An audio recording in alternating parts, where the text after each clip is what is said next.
Good evening and welcome to episode 45 of Loomer Unleashed. I'm your host, Laura Loomer. Now that the Republican primary is effectively over, the discussion has turned to trying to figure out who Donald Trump will pick as his running mate. As was the case in 2016, many of his competitors and rivals from the primary are suddenly cozying back up, in case you haven't noticed, to President Trump in a bid to be selected as the next vice president. On one hand, it is great that many of the minor personal divisions in the Republican Party are now able to finally be put aside so that we can focus on achieving victory in November. In theory, we want the entirety of the GOP to bend the knee and support the best man for the job, and his name is Donald J. Trump, of course. Yet, there is something deeply insidious about allowing some of these questionable Republicans back into the fold. After all, just a few months ago, these same people were decrying Trump as unelectable, mired in controversy, or even unfit for office. The question now becomes, how careful should Donald Trump be about letting someone like Ron DeSantis cozy back up to the MAGA movement? The first Trump administration had a major problem that it could never seem to shake, in case you didn't notice. And that problem, of course, was bad personnel. From 2017 onward, there was a revolving door of officials in key positions who either did poorly or, even worse, opposed the agenda of President Trump.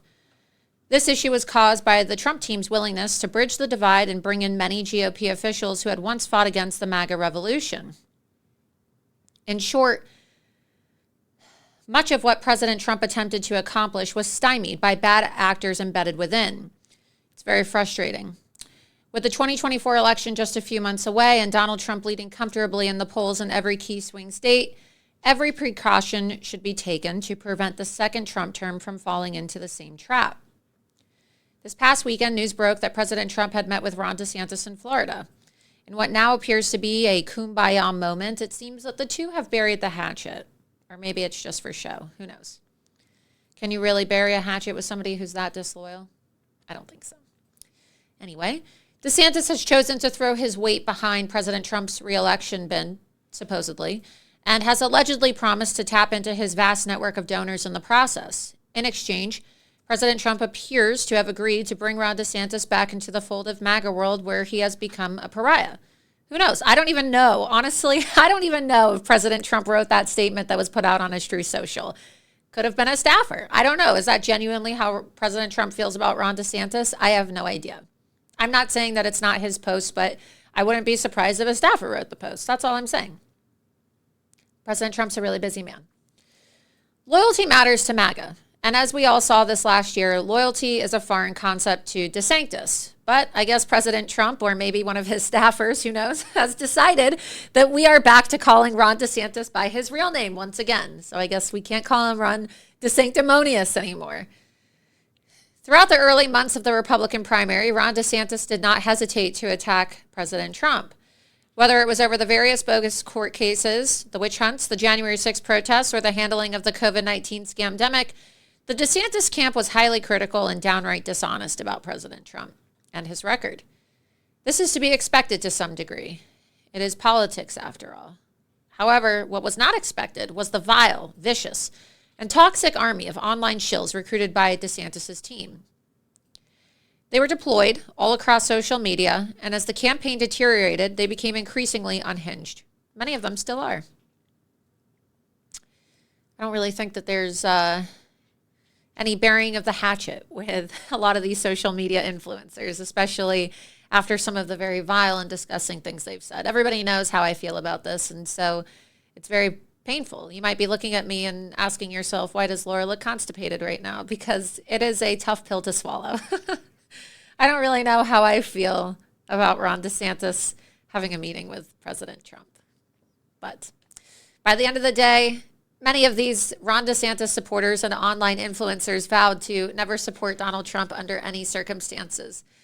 This was after they characterized MAGA voters as misled sheep, and they even called President Trump a feckless and corrupt leader. This behavior was actively encouraged and condoned by DeSantis himself, as well as his inner circle and key advisors. So forgive me if I'm a little bit skeptical that Ron DeSantis and company have suddenly seen the light and become dyed-in-the-wool MAGA supporters. I don't know if I'm really buying it, you know? It's a tough pill to swallow, as I said. Anyway, I would really love it. I really genuinely would. I would love it if this were the case. But I know better than that. Many of these Ron DeSantis people are devout never-Trumpers, and nothing is going to change that ever. They might pretend to be otherwise in the pursuit of money and influence within the future administration, but deep down, they resist President Trump with every ounce of their being. It's a very uncomfortable situation to be in, knowing that people that worked so hard to destroy President Trump, spending $500 million to destroy him, are now wanting to have meetings with him. Again, I don't really know how I feel about this. The same phenomenon, though, is happening with Kristi Noem, the current Republican governor of South Dakota. She, along with many others, is trying to make her case for being brought into the new Trump administration. In a recent autobiography, which couldn't have been announced at a more opportunistic time, Kristi claimed that she once shot her puppy, Cricket, because it was too difficult to train and it liked to chase chickens on her farm. She claims that this is evidence of her self-proclaimed killer instinct. She says that this lends itself well to politics and that it qualifies her to serve in the White House. Yeah, again, another tough pill to swallow. I don't really know how I feel about that. Actually, I do know how I feel about that, and it's downright sociopathic and crazy. And I think that this is honestly one of the craziest stories I've ever heard in my life. These are the kinds of people who are trying to get comfy with President Trump and his campaign. People who openly brag about killing dogs, as if that somehow makes you tough and admirable. People who are weak on critical issues, such as men and women's sports, which Kristi Noem has been. People who have previously opposed and criticized President Trump with downright lies, as Ron DeSantis has. You see, I don't know about you, but I am so sick of uppity neocons and rhinos putting on a visage just to get themselves lodged into the White House. Many of these so-called conservative women are the worst offenders. And Kristi Noem should exercise better judgment if she wants to be anywhere near President Trump and if she wants to keep her job as governor.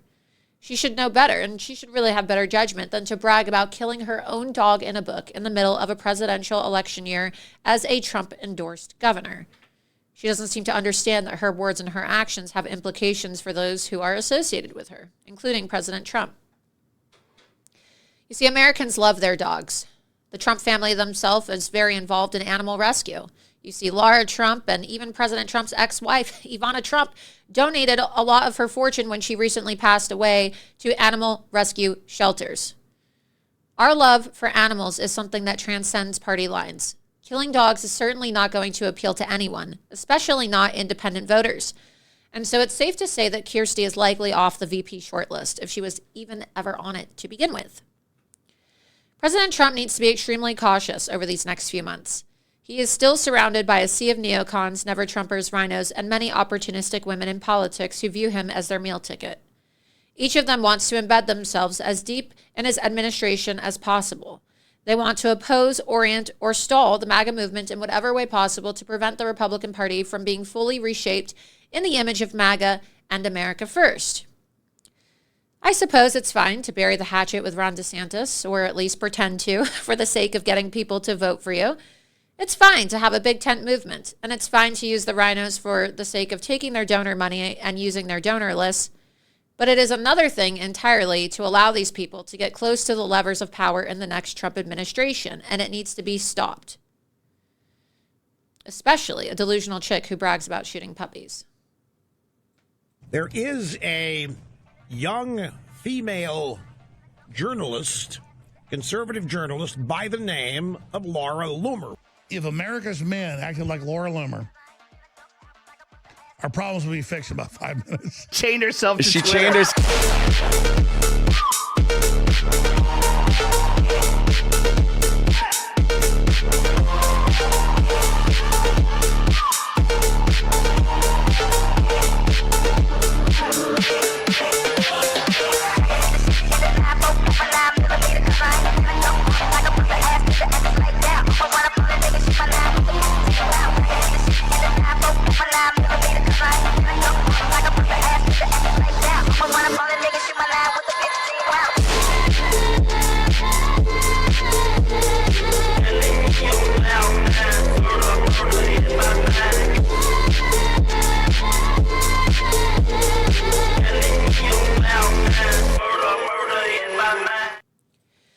Good evening, and thank you so much for tuning in to episode 45 of Loomer Unleashed. I'm your host, Laura Loomer.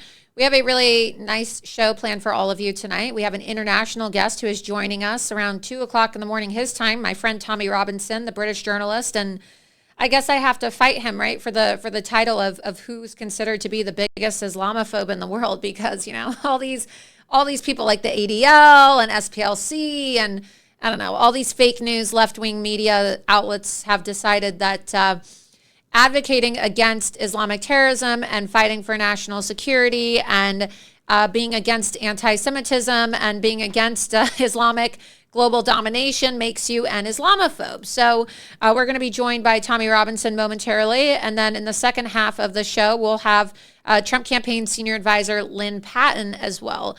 A lot happened today. I guess we'll save the Trump news for when Lynn Patton joins. But as you saw earlier today, and we can get the article up on the screen, President Trump was in court again today for the third week of his trial. And as you probably saw last week when Alvin Bragg filed a motion trying to hold President Trump in contempt for violating his gag order, they said that the various True Social posts that he made, including posts with my articles and a video of me standing outside of the courthouse, was a violation. And so President Trump ended up being fined $9,000 today. And the court actually ordered President Trump, you can see this post I posted today, breaking today, Judge Juan Merchan has ordered President Trump to pay a $9,000 fine to the court for contempt by Friday, May 3rd, 2024, for violating his gag order. Merchan has also ordered both President Trump and his campaign to delete 9 True Social posts in total, 7 from President Trump's personal True Social account and 2 from the campaign True Social account by 2:15 p.m. Eastern today. In the order, Judge Merchan also threatened President Trump with arrest if he doesn't comply. Woo.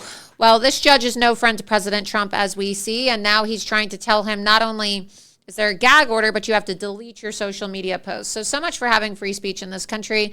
Here we have an article here. Trump ordered to pay $9,000 for violating gag order in criminal hush money trial.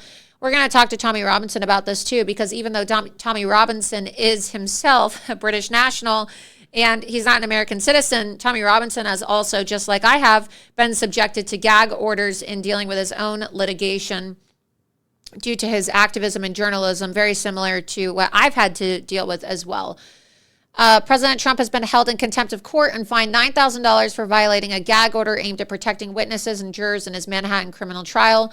Prosecutors in Trump's criminal trial last month asked Judge Juan Merchan to fine him $10,000, $1,000 for each of the 10 posts for violating a gag order and rule Trump in contempt of court. Merchan on Tuesday fined Trump for 9 of those posts.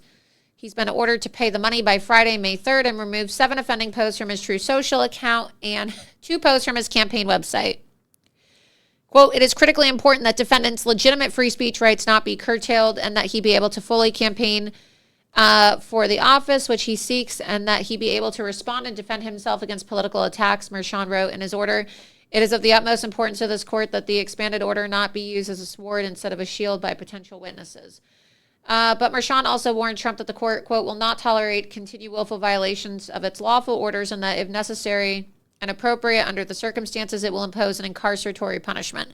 So they're threatening now to even jail President Trump. And of course, they're saying that they don't want to have this be, a form of election interference, but they obviously do want it to be a form of election interference, which is why they put a gag order on President Trump to begin with. Because if you don't want this to be used as a form of election interference, why would you even have a gag order, right? So again, you would expect the judge to be a bit more fair, but I guess we're living in a 2-tier justice system, and there's no fairness for President Trump. There's no fairness in the courts for his supporters as well. And Tommy Robinson will be joining me momentarily, and he'll also share about his experiences with the courts in the UK and how he himself has not been granted a fair trial. But I believe we have Tommy Robinson connected. So as the campus chaos continues on these college campuses, and you see now they're having to send in riot gear and police officers to Columbia University, where last night students decided to hold several janitors hostage around 3 o'clock in the morning. And we've now seen multiple universities erupt with similar encampments. I want to introduce my friend, British journalist and activist Tommy Robinson, who himself is probably one of the most prolific activists and journalists in the world, exposing global Islamic domination and Sharia supremacy. So joining me now, I believe from the UK, right, is my friend Tommy Robinson. Tommy, thanks so much for coming on Loomer Unleashed tonight. Laura, thank you. And I'll congratulate you on the work you've been doing, especially since we left each other in Spain. I've watched you just go bang, bang and keep on going. So it's great to watch, man. Yeah, I was recently in Spain with Tommy. I had a great time there. We had a wonderful time and flew out there for an interview. And so we'll have to do that again. That was a lot of fun. I enjoyed spending time with you very much. I'm on a flight there in 3 hours. 4 hours I've got to be at the airport. Nice. You going for vacation or are you going for work? I'm going for work. I've got to sort something out. So I'm only there for 2 days. Nice. So. Well, stay safe, of course.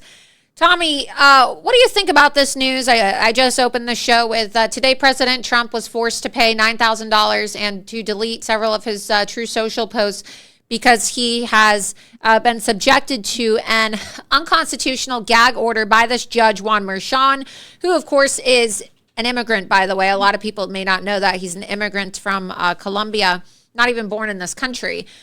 You yourself just came off of the cusp of one of your own trials where you thought you were going to be sent to jail for several months, and you're not in jail right now, and you've been gagged, and they've threatened, of course, to throw you in jail for violating gag orders. I myself am not even allowed to talk about my own situation with a very large Islamic organization here in the States because I have a gag order as well by the same judge who ordered the raid on Mar-a-Lago. What do you think about this as a foreigner looking into the United States of America? It makes a mockery of everything, but I also think it's beneficial. I think it's beneficial for the American public to witness the blatant corruption and politicization of their judiciaries. And I think because it's happened to us for years, Laurie, it's happened to you. You can't speak about it. I have had a gagging order. I created a film. I was taken to court. Sued through defamation by celebrity Muslim lawyers. I fought the case. I then wore a covert camera and went and proved my case was to do with a Syrian refugee who the world's media told us was racially attacked and bullied for being Syrian by a racist English child.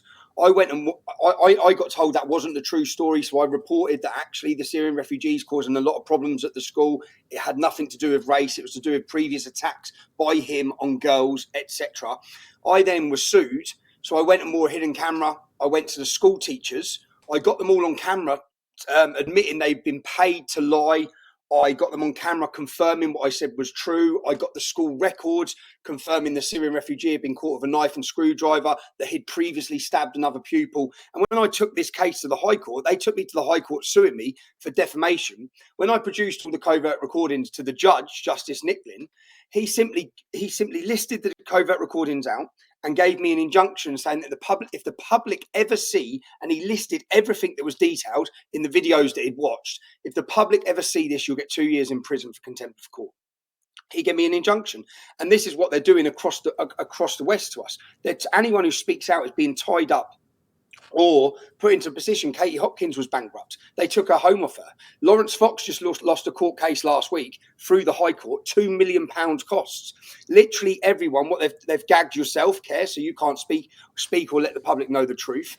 And they get people in these positions. They took my car.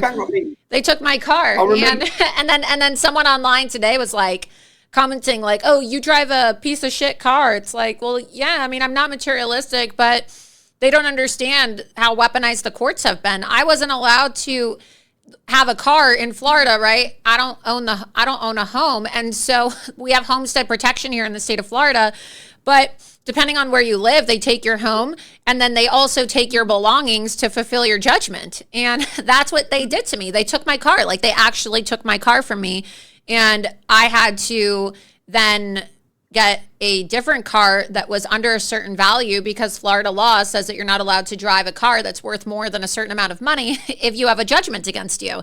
And so, you know, they don't understand how people have been financially terrorized. You yourself, not able to see your own children, You recently had a court appearance. Tell us about what happened in court, because last time I spoke with you, I was told that you were going to be going to jail on the 8th, and we had an interview planned, and we were going to release the interview the night before you were sent to jail, but you're not in jail. I'm not in jail, and I think most people need to understand that the process is the punishment. That's the reason for these trials. It's the reason for these cases.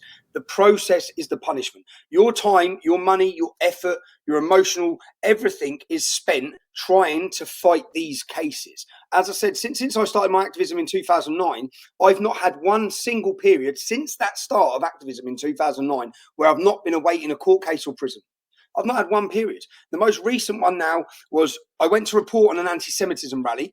Anyone who's been watching London, since October 7th, our capital city, and same as across the West, has been taken over by pro-Hamas supporters, literally calling for jihad, desecrating war memorials, taking liberties week in, week out in our towns and cities, calling for the gassing of Jews, the most hatred we've ever seen on the streets, flying terrorist symbols and flags, all of this. Blatant crimes happening in front of the whole country's faces. We're watching it, and the police have stood by and done nothing. They've allowed it week in, week out. They've literally handed the streets over to Hamas supporters to rally every week with blatant crimes being committed. So that was since October 7th. November the 11th is our Armitage Day. It's our sacred day where we remember our armed forces, where we have a moment of silence. The pro-Palestinian demonstrators then said they were going to disrupt that 2-minute silence. I made a call for patriots, nationalists to come down, and unfortunately, we should be able to sit and rely on our police to make sure that our sacred day is not destroyed, but we can't. They're total cowards, and they bend their knee for any other ideologies. Or ideologies that hate our country and our people. So we went on Armitage Day in our thousands. There was thousands of young men there. I think that sent a shock to the British establishment and the British police and the Metropolitan Police, because they don't want an opposition to these rallies. They want it one-sided. They've allowed it to be one-sided. Right. So 2 weeks after this event, I was reporting there was the first anti-Semitism rally, a rally where people could come out and show their support for the Jewish community and stand against anti-Semitism. I went as a journalist to report.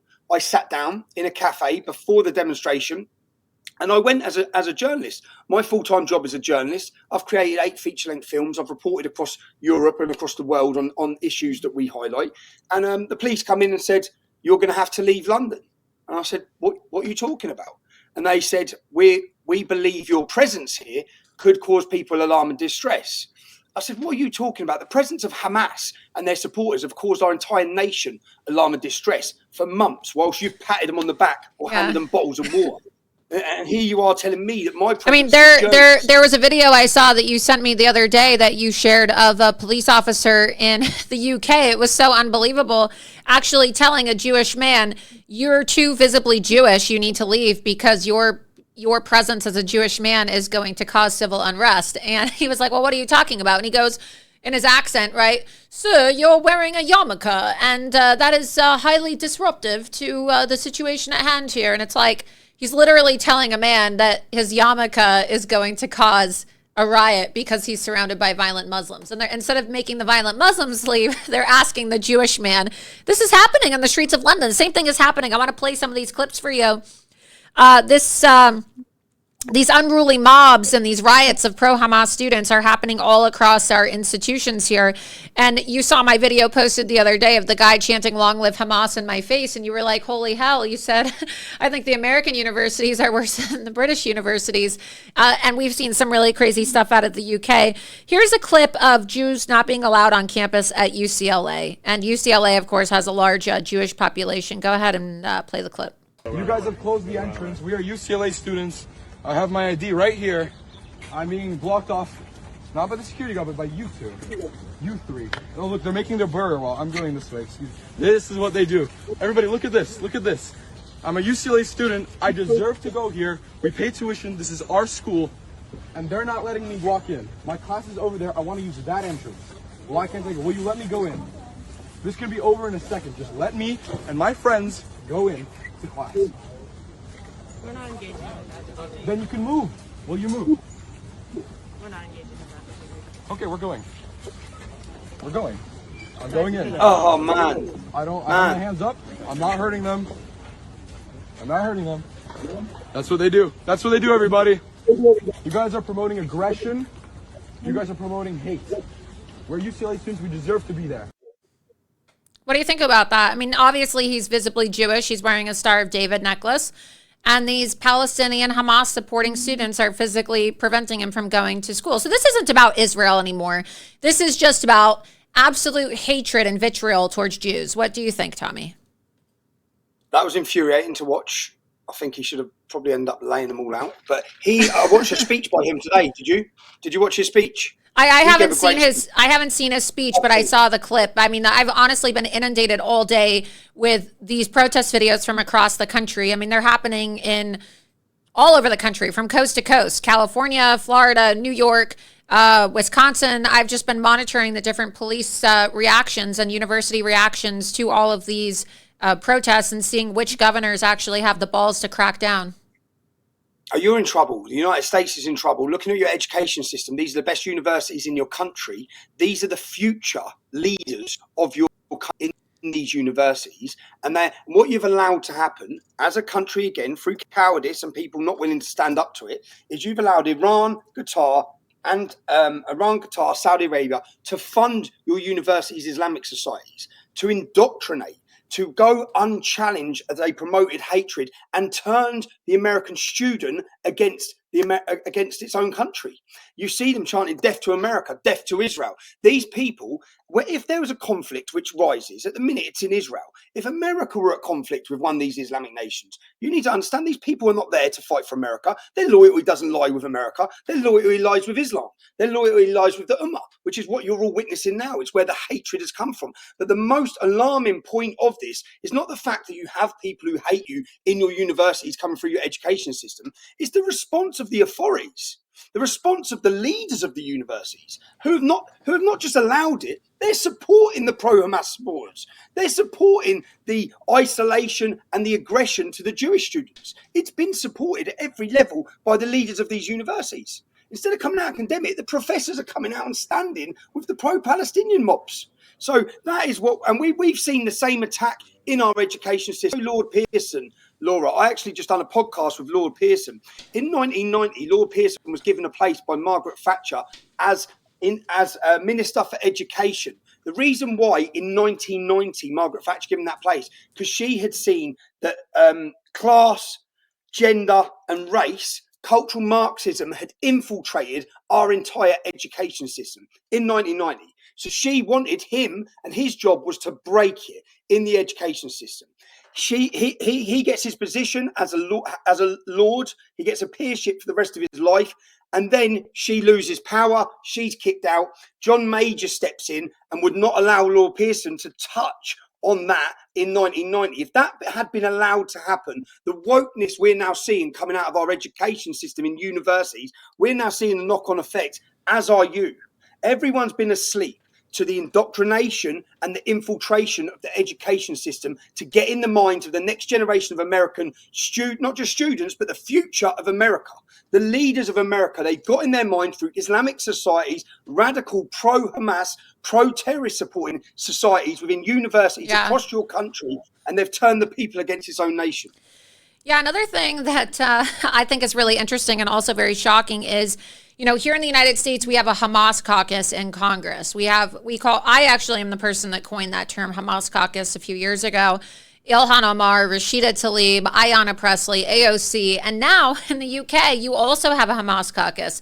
I mean, it seems like this is becoming a trend with the recent election of, George Galloway as well, right? And you have a lot of these anti-Semites and open Hamas supporters that, and they like to deny and say that they're not Hamas supporters, but you hear people say, oh, the Palestinian cause isn't the Hamas cause.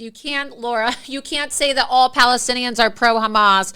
But I say that when you say that, you want to free Palestine, you might as well just say that you're in support of Hamas, because would you or would you not agree that the Free Palestine movement is a pro-Hamas Islamic jihadist movement? 100% from what we're witnessing.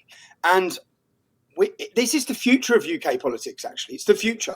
This isn't going to go away. It's going to get worse. At our upcoming election, our next election, there will be upwards of nearly possibly a dozen Islamist MPs elected. So Labour are in downfall. And as this is happening, as in America, Laura, how long have you been warned about this? How long have I been warned about this? All those people who condemned both of us from our own communities, from my community and from your community, they condemned us whilst having their photos taken, and pushing diversity and saying that we're all happy together. They canceled us. They banned us everywhere. I mean, we weren't allowed to even have accounts until recently. So I'm still banned everywhere except for Twitter, of course. But yeah, they still say in every single article about me and you, it's like anti-Muslim activist Laura Loomer, anti-Muslim activist, Islamophobe, racist, white supremacist, Tommy Robinson, Laura Loomer. So I think you're classified as the biggest Islamophobe, right? Islamophobe, whatever that even means, because there's no such thing as Islamophobia, as we know, in the UK. And they have classified me as the biggest Islamophobe here in the United States of America. They even ran fundraiser campaigns on their various I'm not going to say the name of the organization because of the gag order, but at one point they actually made me the face of their Ramadan fundraiser. And so, it's true. There's a network of big tech social media companies, leftist activist groups, and also elected officials all working together to silence people from speaking truth about Sharia supremacy. And now these same neocons that said, you guys are crazy conspiracy theorists for saying that the Islamists want to take over the world and they want to, kill the Jews and they want to kill the Christians. It doesn't say that in the Quran. Oh, it's about interpretation. You're just reading it the wrong way. I think now they're starting to wake up, which is why you're now seeing a lot of Democrat Jews in America say that they're thinking of voting for President Trump as opposed to Joe Biden. Are you seeing the same cultural and political shift in the UK where left-wing Jews are waking up and voting for the more conservative wings of the party now? I don't know about voting, but they are waking up, because where are the people who you having your photos taken for diversity? They're now marching week in, week out, calling for the destruction of the Jewish state. Yeah. They're now marching every week. The same people. Where are your friends? Because so many of them were friends with them. So many of them were pushing it.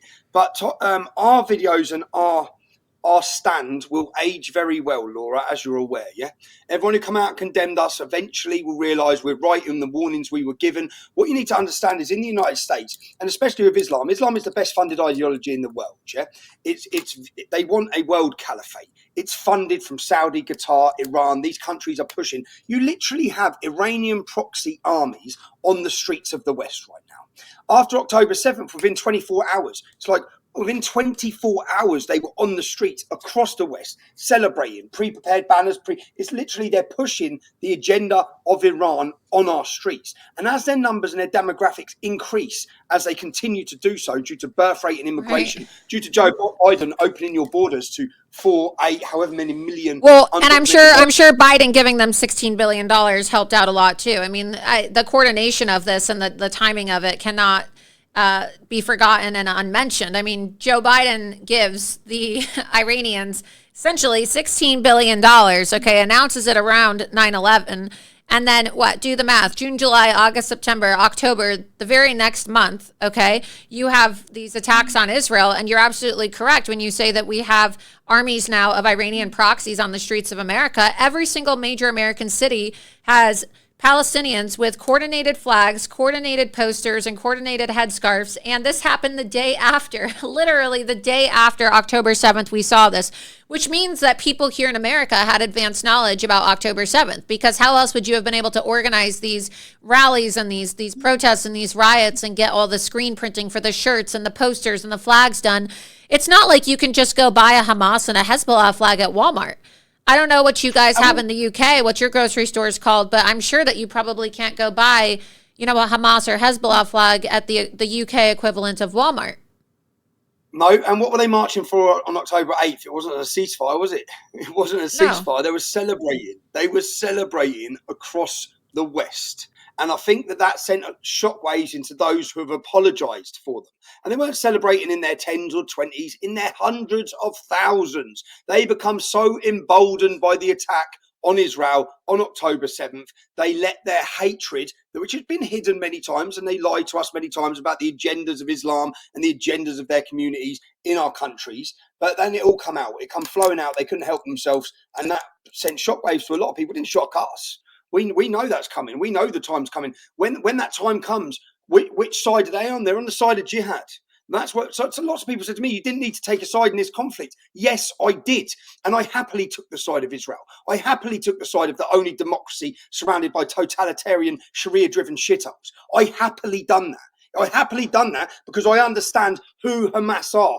Hamas come out the next day on October 8th and said, next is Europe. First comes Saturday, then comes Sunday. And the most awakening moment of all of this is not just the influence that these nations and Islam has, but the influence they've managed to have on the further right as well. They've literally got these parroting. I'm watching as some of the biggest Nazis in the UK are sitting, sharing platforms, cozying up and getting friendly with the biggest Islamists in the UK. So you've got one gentleman who hates everyone who's not white and wants them all deported from the UK. And on the other side, you've got a gentleman who wishes to impose Sharia and overthrow democracy and implement Muhammad's law on everyone.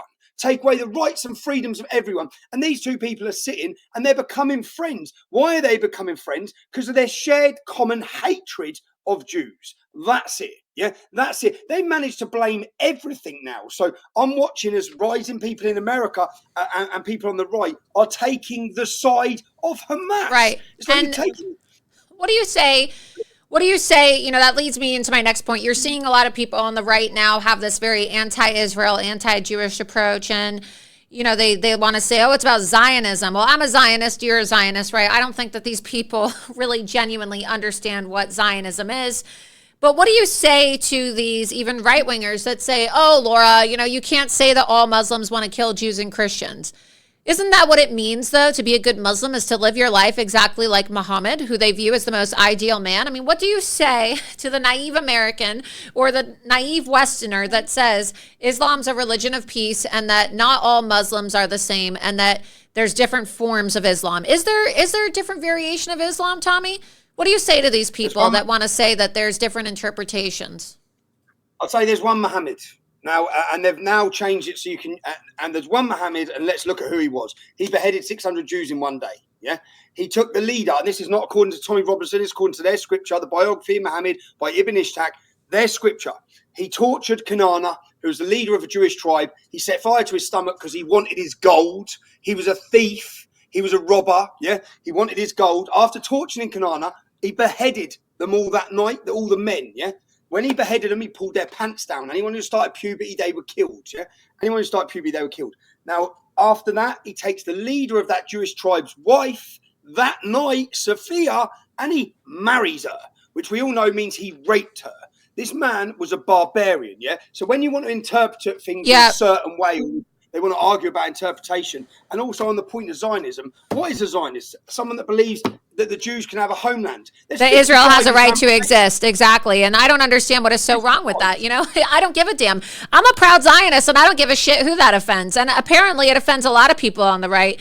I mean, I saw there were people on InfoWars that were talking shit about me just yesterday. Apparently, and look, these are people that I've considered my friends in the past, you know, people like Harrison Smith and Owen Schroyer, you know, talking shit about this and saying that somehow I have dual loyalty or saying that there's something wrong with me because I'm a Zionist or acting like there's a problem with me because I'm a Zionist. And I just think that there's a lot of I would expect this type of rhetoric from people on the left, but I wouldn't expect it from people on the right, especially people who know our character and people that want to question that, you know, they say, oh, well, you're a Mossad operative. You're a paid shill for Israel. It's like, because I believe Israel has a right to exist and I don't believe that the Jews should be exterminated. What they need to understand is, and I see these right wingers online that now want to jump on it because they think that it's the cool way after they all use the Jews to launch their platforms. And we all know they're donors because some of them were our donors too. We know, Tommy, that a lot of these people got their careers started off of Jewish money.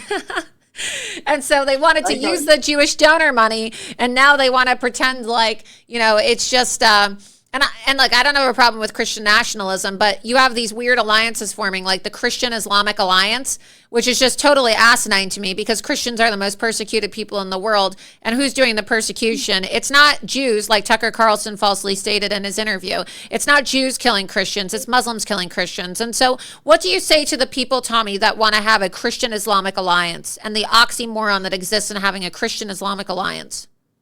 That is a well-funded idea that's being promoted and pushed, again, probably by these biggest Islamic nations. Yeah, they want to turn the Bible Belt of America against Jews. That's what I see. They want to. They're attempting to form these alliances. Why are they forming these alliances, and why are the influences jumping to that tune? They're jumping to that tune because it's easy.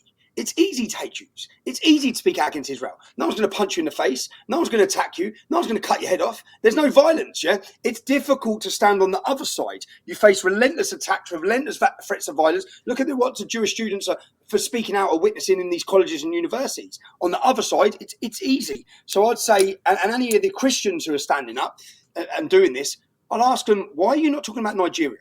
Why are you not talking about what's happened to Christians there? Christians are being targeted day in, day out in acts of jihad every single day. On Christmas Day every year, Christian churches are blown to pieces. I don't see no marches. I don't hear anyone talking about it. I don't see anyone talking about anything. You're all screaming about Palestine, even on the Palestinian issue. How come no Muslims are talking about Syria? How come you didn't march for the 500,000 Syrians that were killed? How come we're not talking about what Saudi Arabia's doing in Yemen? How come the hypocrisy in it all? The hypocrisy in it is astounding for me. I get frustrated because I hear so much. I think, if you give a shit, if you really give a shit, Christians are persecuted day in, day out in every single Islamic nation. Their numbers dwindle. They're driven from their homeland. And whilst that's all going on, you're flying the flag of Palestine. Are you kidding me? The flag of Palestine, the country governed by Hamas, who wish to persecute and obliterate Christianity as well. They've already said it. It's not us saying it.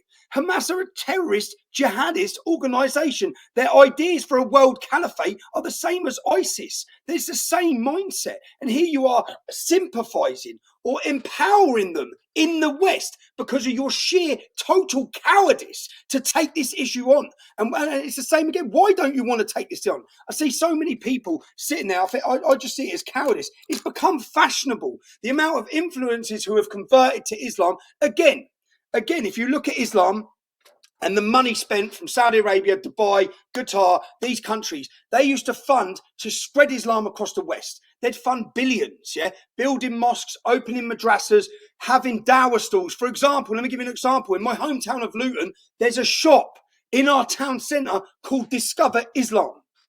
The purpose of that building is to convert non-Muslims to Islam. It's funded by these countries. And these shops are setting up in every town and city. Now, that is how they used to reach people to convert them, because part of their goal is to convert everyone to Islam. They used to reach them through these businesses and people on the streets giving dawah.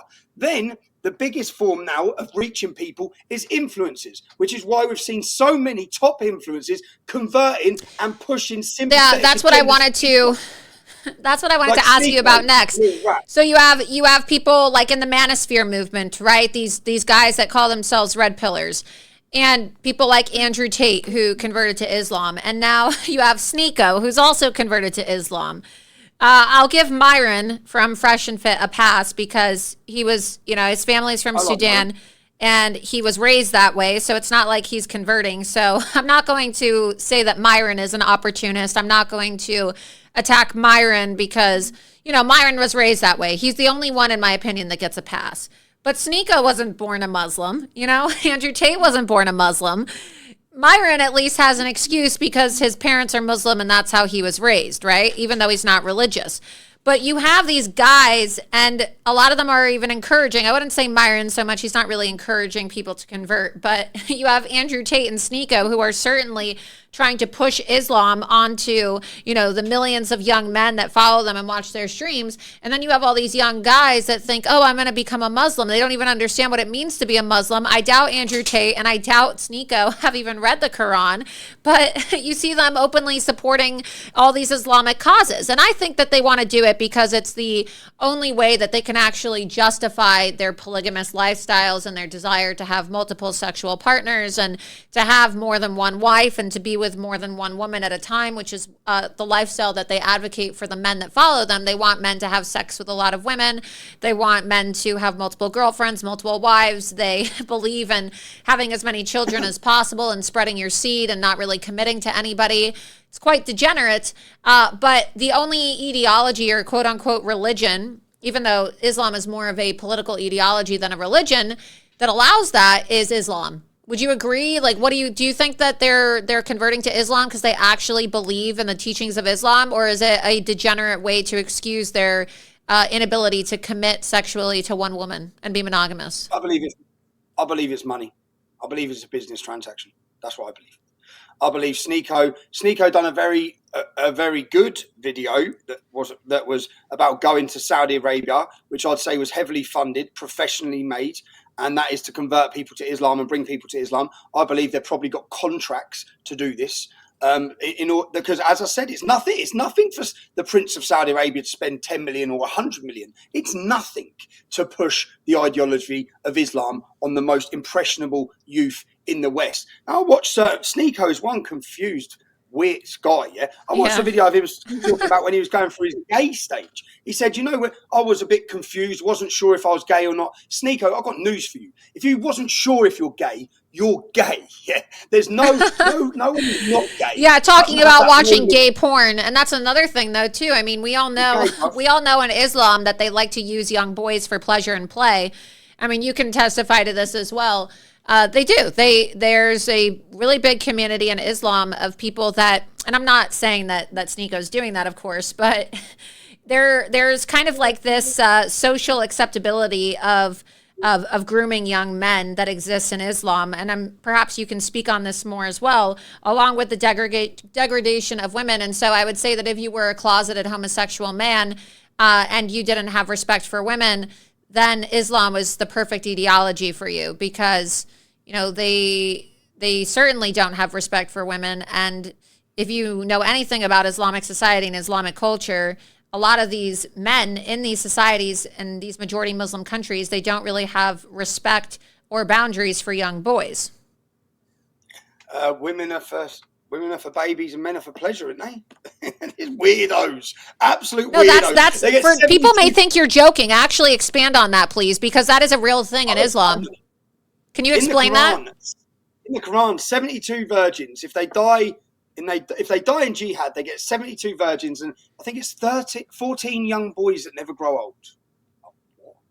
What? Little pearls, they call them. Weirdos. So, as I said, like Islam gives legitimacy to a lot of degeneracy, a lot of ideas, and a lot of people's ways of life. But my concept on this, the amount of celebrity boxers who are basing themselves in Dubai, who are then all of a sudden doing videos of conversion and talking about how great Islam is, yeah? It's not a buffet. You can't just take the good parts. You can't pick a nice, pretty verse and take it and ignore the ones that promote rape of non-Muslim women. 4 verses that explicitly say they can take non-Muslim women as sexual slaves. Where are the cowards that are speaking out? Where are the cowards that are speaking out in support of Palestine, in speaking up for all the British women, all the European women who are currently being raped in their hundreds of thousands? Well, they think it's okay. They think it's okay, and they even deny that women now. They're trying to say that women were not raped on October 7th, and a lot of people don't know this, but there is no word for rape in Arabic. There's no word for rape in Arabic because they actually believe that it's okay to rape women because Muhammad did it. Muhammad took women as sexual slaves, and so there actually isn't a direct translation of the word rape in Arabic. Did you know that? Muhammad, I know that Muhammad, there's 4 verses in this book. This is the Quran, Muhammad's Quran, why Muslims kill for Islam. There's 4 verses in here explicitly. One of the verses says they're blameless. So they can take non-Muslim women as sexual slaves when at war, which they've done in every war, which is what Muhammad did. He tribes surrendered, he massacred them, and then he took their women as sexual slaves. That's it. That's why, if we look in the UK, we have the word grooming. In India, they call it love jihad. In Holland, it's called lover boys. In the UK, they call it grooming. They give them all these nice, pretty names. What it is rape jihad. It's large groups of Muslim men targeting non-Muslim women, sexually grooming them from children and raping them as children. Yeah. In those cases in the UK, 90% of those convicted follow Islam. 30% of the men convicted of these crimes are called Muhammad. 30%. Call Muhammad. Muslim men make up 2 to 3% of the UK population, yet they're responsible for 90% of these convictions. And the number one baby name in the UK is Muhammad. Yeah, so they like to celebrate that. The most popular name in the UK is Mohammed. Yes, it's also the most popular name for paedophiles and rapists. It's not to be celebrated. And the question to be asked is why? Why do we have a Sikh community who are not raping like this? Why do we have a Hindu community who are not raping like this? And when I hear so much people saying about Israel. I said, or Jews. I don't see no Jewish gangs raping their way through my country. I don't see no Jewish gangs selling heroin. I don't see them violently attacking and robbing. I don't see that. I don't see that. I'm in my country and everything I see is Islamic hostility, aggression and supremacy.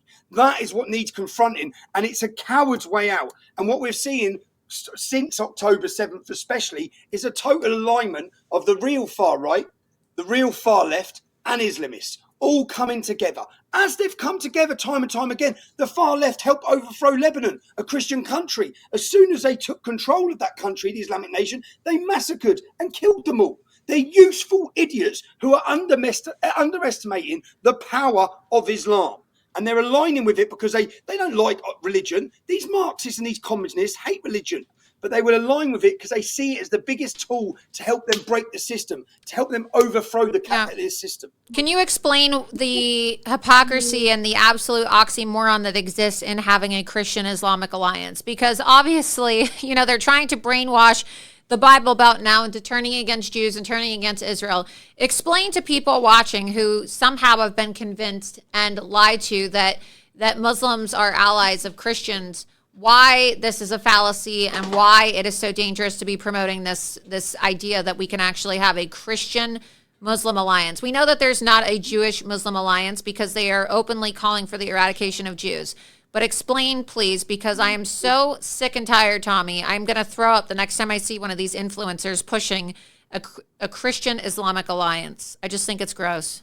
Go ahead. That influencer 100% will not be from a town that's dominated by Islam. My hometown is 30 miles north of London. When I was born in 1982, we had one mosque. We now have 44. I can tell you the hostility that they hold. Yeah, I can tell you my hometown is one of my most diverse towns in Europe. So we have sons of all immigrants. Yeah, we have St. Lucians, Jamaicans, Bulgarians, Italians, Irish. We have everyone. Now in the school playgrounds, this is the school playgrounds. We didn't create this. We have a Muslim playground and a non-Muslim playground. Why is that? I'll tell you why it is, because in this book, and I challenge any one of you to do it, go pick up the Quran. I done it. I spent 22 weeks on solitary confinement in a UK prison. And in that time, I picked up the book. And I started to try to understand it.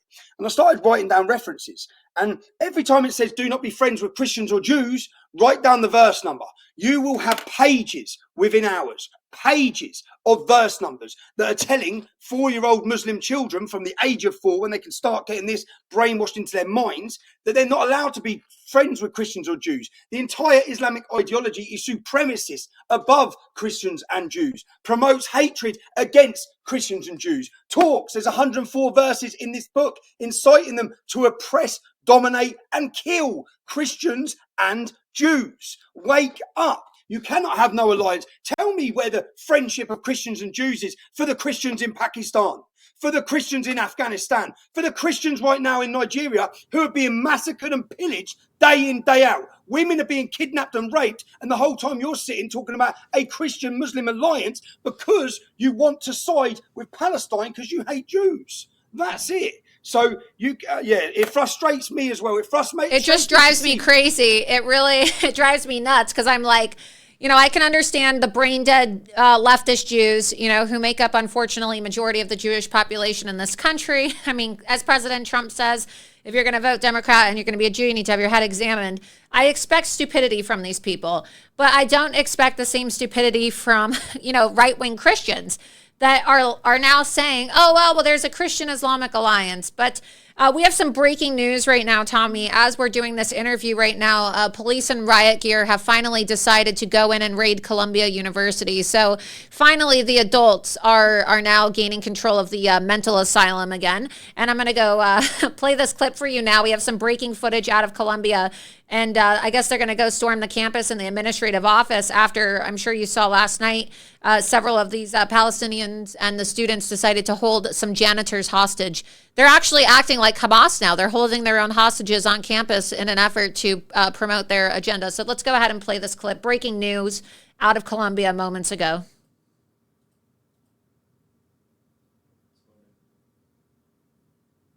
How has this even been allowed? Oh, it's buffering. Just download it, play it directly. The clip is freezing. While we're waiting on that clip right now, let's go ahead. Okay, go ahead and play the clip. We're playing the clip now.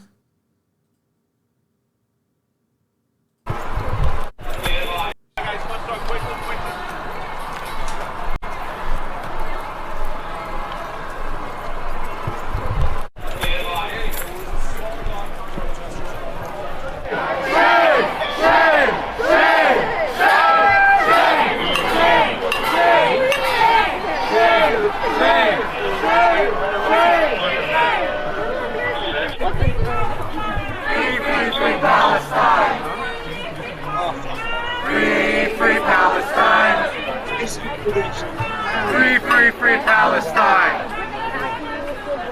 From the river to the sea, Palestine will be free. From the river to the sea.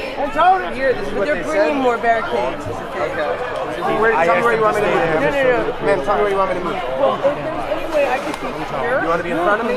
Well, I don't want to block you, obviously. I would like to go over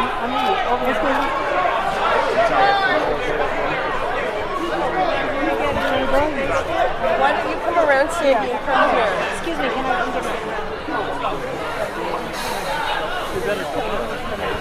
Watch out for his tripod.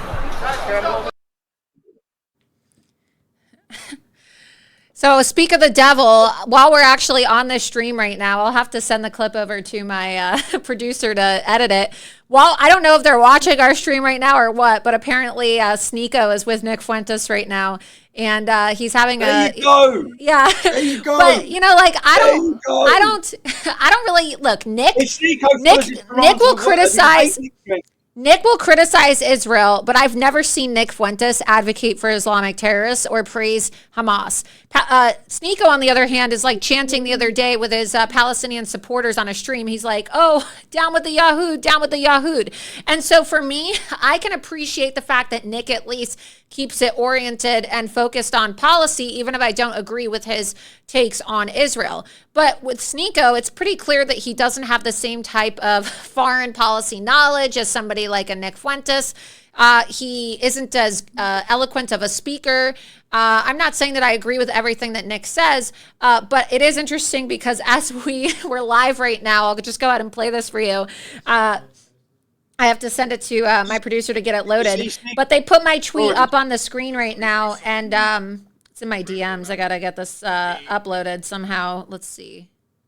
Did you see Sneeko with Mohammed Hijab? Yeah, and then he says, and then he goes, oh, pedophilia is relative. He says pedophilia is relative. Advocating for paedophilia because their prophet was a paedophile. Advocating and sitting and justifying sex with children. That's what they sat and done with straight faces. It's like, are you for real? Is it you're mainstreaming paedophilia because your prophet was a paedophile? You're mainstreaming it. Yeah, he's mainstreaming it. And Ali Dawa as well. Did you see the video of Ali Dawa the other day where he had his wife wearing a niqab talking on a whiteboard? She had a whiteboard to write. She had a whiteboard. It's like, and people were like, oh, is this a joke? Is this a joke? Did you get the video? I sent it. He's going to play the video right now. They must be watching us because this happened right now. Because as we're talking about Sneeko potentially getting paid by these Muslim countries to push Islam, even though he has no idea what the hell he's talking about, he's now talking about me criticizing him for pushing Sharia supremacy. Let's go ahead and play the clip. Well, talk about this, Sneeko. Talk about this. You're gay, yeah?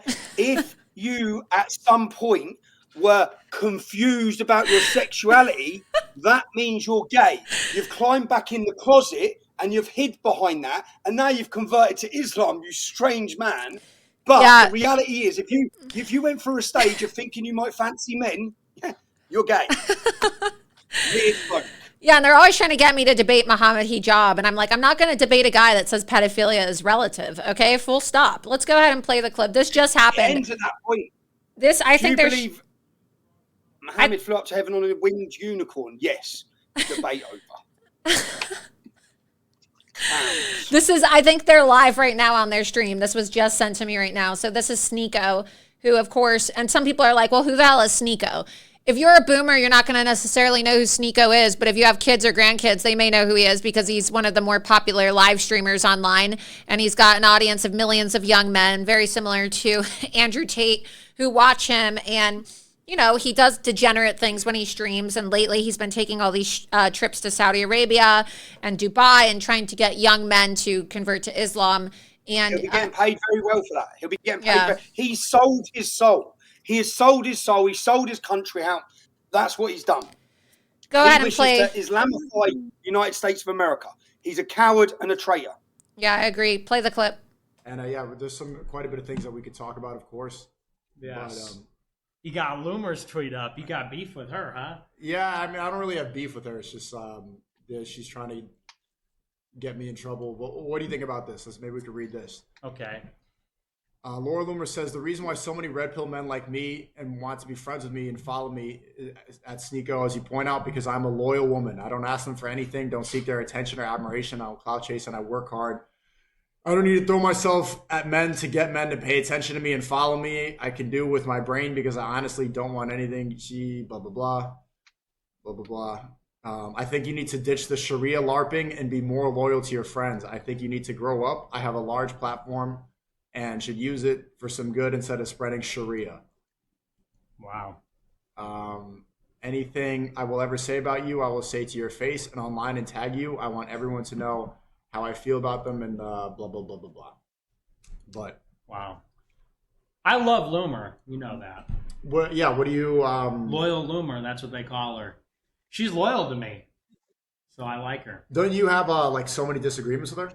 I do, yeah. We disagree strongly about Israel, but the one thing I'll say about her is she was one of the first ones to speak out for white people and white genocide years ago when it wasn't popular after Charlottesville. I did a show with her in June 2018, and she went in and talked about how there's a white genocide agenda. So I give her a lot of credit for that. Obviously, totally disagree with her on Israel-Palestine. She'll say, I saw her the other day, and she's like, Nick, these guys, they support Hezbollah. I'm like, yeah, imagine that. Supporting Hezbollah. Wow, things are really crazy. But, no, but I love her. I think she's great. Yeah, I don't have beef with anyone. It's pretty one-sided, What do you think about that? Nico, I think when he says one-sided, for me, you are polluting the minds of the next generation of American youth who are listening to you, who are impressionable, and you're lying to them, and you're bringing them away from Christianity, and you're pushing them to Islam without any knowledge of what Islam is. You have joined, you talk about escaping the matrix, you've joined the slavery of Allah. You can't leave. Sneeko, if Sneeko wanted to sit on his show and say, you know what, I don't believe in this mad, crazy stuff anymore, yeah? If he'd done that, they'd want to kill him more than they want to kill me. So you are telling people to join a slavery that doesn't have any freedom of speech. You speak of all of these things. So I just think I get frustrated. The reason I get frustrated about it is because he's influential to the youth. And the youth need to be steered away from Islam, understand the reality of Islam and the dangers that Islam Islam can have on the United States of America, on freedom, on democracy. Yeah, it's oil and water. And that's what we've witnessed. And how Americans are sitting there not looking at Europe and seeing the mess and then somehow wanting to form alliances. It's like, come and see your alliance in London. Come and see your alliance in Birmingham. No, you're right. Come and see your alliance in Malmo. Come over and have a look what it's like. It is really funny, though, how triggered he is. I mean, you're right about him. He's polluting the minds of the youth, but he got so triggered. He's like, he was expecting his bros to be like, oh yeah, she's wrong, because all they want to do is degrade women and be like, oh, she's a whore, oh, she's this, and they say I'm ugly, and but look at me, I'm always covered up, I spent time with you in Spain, you never see me trying to do anything, I don't utilize my body or sexuality to get anything, and he's mad. Sneeko is genuinely mad that there are people like me that exist on this planet that don't have to sell out or be paid to do something, and that I'm able to be followed by the people like the Tate brothers. Not that I've ever talked to them. I've never engaged with them. I know that you're friends with the Tates, and you were friends with Andrew before he even became famous and whatnot, and you've gone out there and hung out with him. But no, yeah, people follow me for my content, not because I'm some OnlyFans girl or because I'm desperately trying to get these men to notice me. And I think that it's really dangerous, the Sharia supremacy, and I call it Sharia LARPing. And I call it Sharia LARPing because they're not even really Muslim. They live a life of degeneracy. Some of these guys, I'm not saying the Tates are gay, but I am saying like some of Sneako's comments about in the past, like watching gay porn. Does he even understand what they do to homosexual men in these countries? Drinking alcohol, again, you can't drink in Islam. And, some of these guys have dogs and they talk about how much they love their dogs. Got news for you guys. Dogs are a big no-no in Islam. You ever go to Gaza and see what they do to animals there? So a lot of these men that are in this sphere, they don't really seem to understand what comes along with being Muslim, and they like to cherry pick. But as we close out, what did you think about that video from Colombia? I guess we can expect raids throughout the night, Tommy, where you're going to have the student halls, I guess, be raided now by police. Why do you think it's escalated to this point? And do you think that these administration officials and even law enforcement themselves are handling the situation correctly? No, I think they should have handled it a lot earlier and sooner. I think they've allowed the takeover of your major universities by hostile crowds who despise democracy and despise America. That's what I think. And at the minute, it's against Israel, yeah? But let's face it, these are the same crowds, the same organizations, and the same people who push Black Lives Matter to try and disrupt the United States of America, yeah? It's the same ideas promoted and funded by the same people, the same ideology, and it's an attack on the United States of America. And they are going for your children. Yeah, and they're being allowed to do that through the education system. The worry used to be in the UK that when you send your children to university, they might take drugs or get drunk, too much. Now the worry is they become radicalized, become out an Islamic extremist from the universities. That has been allowed to happen. No one stopped Hizb ut-Tahrir recruiting in UK universities for 20 years. Okay, Hizb ut-Tahrir have just been prescribed as a terrorist organisation since October 7th. Why? That is so. October 7th? That is so true. You're right. It used to be that you had to worry about your kid, getting pregnant or having sex or having sex with a bunch of people or getting drunk or doing lines of cocaine at frat parties. But now you have to worry about your kid literally becoming an ISIS terrorist. I mean, it's pretty scary. Becoming an ISIS terrorist or cutting their penis off and becoming a woman. Becoming transgender, becoming ISIS. It's true. It's absolutely true. Well, it's an attack on the United States of America. It's an attack on your country. It's organized. It's funded. You need to wake the hell up because you're in for a lot of trouble, especially as your borders are open. The influx of Islamic immigration into your nation is going to be more than problematic. Well, Tommy, you're brilliant as always, and I know that last edition of your book recently came out. You just sent me a copy not too long ago. Where do people order your new book, and how do they follow you if they want to read all of your exhilarating content exposing Sharia supremacy? You can follow me at T Robinson New Era on Twitter. I'm back with a bang. I'm Elon Musk. Thank you very much. Got rid of my search ban. My numbers are flying through the roof. With this book, Muhammad's Quran, spelled with a K, muhammadsquran.com is the website. You can purchase this book. This book was banned by Amazon. It went to #1 selling book on Amazon in the UK.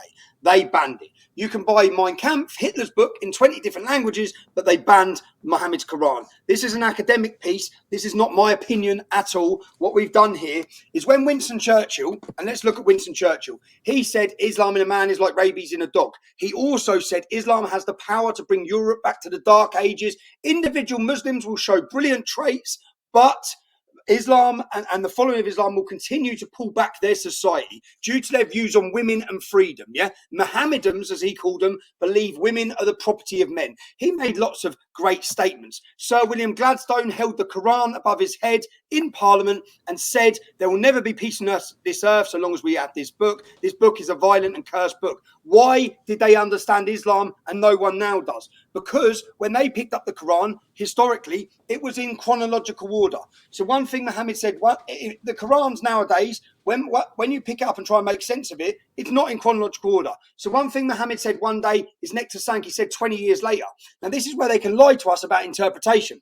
What we've done with this book, we've took by Islamic scholars and that we've put the verses in the correct order. Why is that important? Because abrogation in Islam means if there's two contradictory verses, what Muhammad said later in his life supersedes what he said earlier.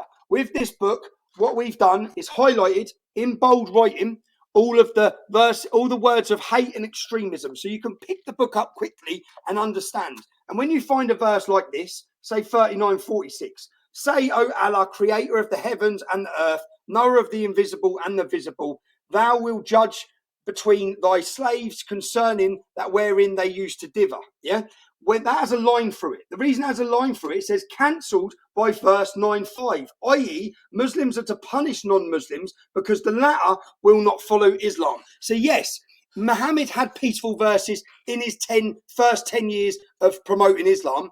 Then he introduced slavery, rape, torture, robbery. He introduced jihad. Yeah. So what he says late in his life supersedes what he says earlier. To all those Christians out there thinking you can have an alliance with Islam, you need to get this book. You need to understand the agenda of Islam. You also, in our introduction to this book, we understand that all previous American leaders, wartime leaders, and European leaders used to warn their population about the dangers of Islam. None of them spoke about the interpretation of Islam. Do you know historically, and I challenge any of you to do it, try and find anywhere historically where Islam is described as the religion of peace before George W. Bush said it. It's literally tell a lie 1,000 times, it becomes the truth. It was never said, because historically, Islamic leaders and our leaders understood Islam. This is a war manual. That's what this is. Okay. It's a war manual. It's an instruction manual for Muslims to follow to conquer the world, to subjugate non-Muslims. You can get that at mohammedquran.com. And these are my life stories. If you want to understand more about my life, I'm going to grift. Don't care at all. You can get these from trsilence.com. Laura, I thank you for your time, and I thank you for having me on, and I thank you for your hard work in the face of it all. Because since October 7th, it showed where people stand. It showed who the cowards are in my eyes. Right. It showed who was easy to swing, and those people, it will not age well for them. As jihad hits the United States of America, as jihad hits Europe, it's not going to age well for them. And also, too, I will say as a closing note, it's not going to hit well for all these conservatives that think that they're going to be in the America First movement and say the things that they're saying. Yeah, you have free speech, but, I mean, do they understand that at the end of the day, Donald Trump's a Zionist? Donald Trump puts America first, but Donald Trump is a Zionist. And so when they say kill all Zionists, and they try to go apply for a job in the Trump administration, what are they going to say? Donald Trump is a Zionist. He is. I mean, he's publicly said that he's a Zionist. He's put America first, but he is a Zionist. And so I just don't understand. I don't understand why people can't just keep their criticisms focused on criticizing Israel. I don't know why you have right-wingers now joining in on the chants of kill all Zionists and entertaining rhetoric like that online with these Sharia supremacists. I don't know. I would expect it from the left, but I think you're right, Tommy. Again, where can people follow you on social media? You can follow me I've got a Rumble channel at Tommy Robinson Official. I have a new film out on the 1st of June. It's called Lawfare, A Totalitarian State. Laura, if you can, I'm asking you, get over to London. It's going to be a great event. It's going to be a huge rally. When is it? It's a long one. 1st of June. 1st of June, we're having a massive march. It's the first. I've been banned from London for 6 months under my conditions, which I then won at the recent court case, which proved my arrest was unlawful, pepper spraying was unlawful, my bail conditions were unlawful. I'm now free to enter London, so I'm organising on the 1st of June a huge march against the two-tier policing system, against the totalitarian state, where I'm going to premiere my new film on a huge screen outside Parliament. Come on over. Yeah, maybe I can make it work. Let me look at my schedule and see. I do want to come. I want to come. I know I'm out of the country in the beginning of June for a couple of days. I'm going to be out of the country for a few days, but I think that's the second week of June. Come and report. Come and live stream. It will be a huge event. Yeah, I'm going to see if I can move my schedule around because I do want to come. Maybe I'll come to London and come hang out with you. Yeah, just let me know. Cool. All right. Thank you, Tommy. Keep up good work. Talk to you soon. Safe travels. Bye. Yeah, cheers. Bye-bye. Well, of course, my producer's over here saying, Laura, I think you met your match when it comes to talking. Tommy Robinson. Yeah, absolutely. I love Tommy. He's a great friend, wonderful person. And the way he's been treated is just an absolute abomination. I actually spent some time with him out in Spain last year. I flew out there and I was out there with him for a few days. He's just such a wonderful person. He's one of my best friends. But before we move on to our next guest, senior Trump campaign advisor Lynn Patton, I want to take a moment to thank the sponsor of today's episode of Loomer Unleashed, and that is Genucel. As you know, Mother's Day is coming up, and skincare isn't just for women. It's also for men, but especially women. And I'm excited to announce that Genucel is having a very special Mother's Day special and sale. You can get up to 70% off. So listen up. Genucel is celebrating their 25-year anniversary by giving you an extra 25% off their already awesome Mother's Day sale prices of up to 70% off, making this Mother's Day sale Genucel's biggest sale ever. And right now you can get Genucel's best-selling, most popular package featuring Gen 90, which I use as well. I love the Gen 90 skincare treatment. I use it. I bring it with me whenever I travel. I like how compact the bottles are because they fit and they're the right size for traveling as well. So you don't even necessarily need to like downsize and get a travel size kit like you do with some of the other products that are sold out there because they fit perfectly in travel size compartments. You'll get the most popular package featuring Gen 90 for immediate results in minutes and top selling under eye bags and puffiness serum for 70% off. Save big on all Genucel top-selling products for a younger, more youthful-looking you. You can get your mother. I'm sure all of you have tormented your mother and caused her some wrinkles throughout her life. And so you can help her get rid of those troubling wrinkles by getting her some Genucel, or maybe the wife of your children. Who knows? Or maybe just yourself, right? I don't know. Maybe you want to be a mother in the future and you want to prepare for all the stress and all the wrinkles that it's going to get you. So start early. So you can go to genucel.com/Loomer. Here's their website right now, where they feature all these articles, over 70% off. Genucel guarantees that you'll see results in less than 12 hours or your money back. So celebrate that special woman in your life this Mother's Day with the world's best skincare at a once-in-a-lifetime price by going to genucel.com/Loomer. For a limited time, get 70% off plus an extra 25% anniversary discount off top selling packages during Genucel's Mother's Day sale. Once this sale is gone, it's gone. So order yours right now and get the Genucel jawline treatment for a more contoured, defined jawline. Limited inventory is currently available. It's selling fast. You want to be able to get your mother or the special woman in your life some Genucel for this very special Mother's Day package. Again, that's genucel.com/Loomer.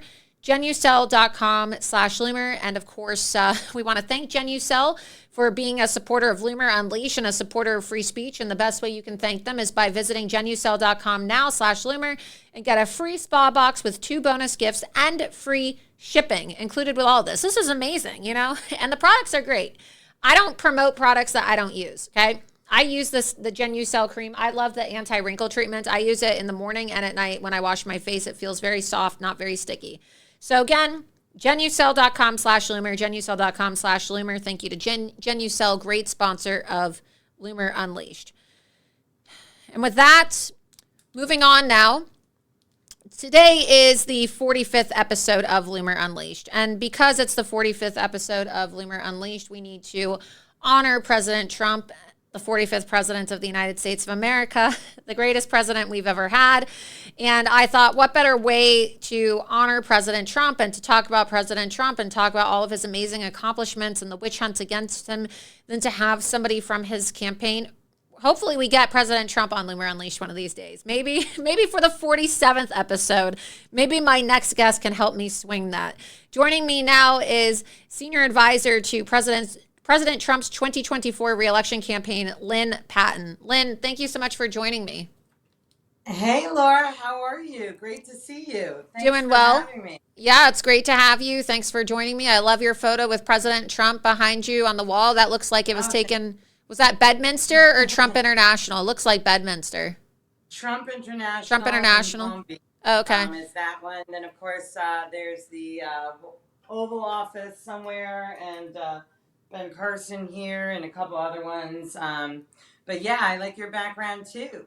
Thank you. So Yeah. we'll definitely have to make that happen. Congratulations on your 45th episode, and yeah, you, me, and Jason will have to figure out how to make DJT come on the 47th. Yeah, that would be really great because we would love to have President Trump on. I would love to have him on and be my 47th guest, and we can maybe do a Trump interview. We can go wherever President Trump is, or maybe he calls in live, or maybe even pre-recorded. We'll make it work. But pretty exciting day for President Trump today, Lynn. You saw President Trump was on the cover of Time magazine, and it has the left-wing media in a frenzy, so much so that they couldn't just accept the fact that President Trump was, on the cover of Time magazine. And so there was a bit of a scandal that ensued this morning because somebody decided to Photoshop the cover of the New York Times cover at the same time that it came out with horns behind President Trump's ear. And that ended up getting shared all over because it looked, it looked exactly like the cover. And so I'm guilty actually, because I'm guilty too. I shared it. Our buddy Jason posted it first, and then I screenshot it from his account, and then so the Trump campaign actually ended up pushing it out, and so all of a sudden I get this frantic text from Jason Miller like, we tweeted out the wrong cover. So we obviously posted the right one, but 5,000 people had already liked my post, so I was like, well, I'm not, horns or not.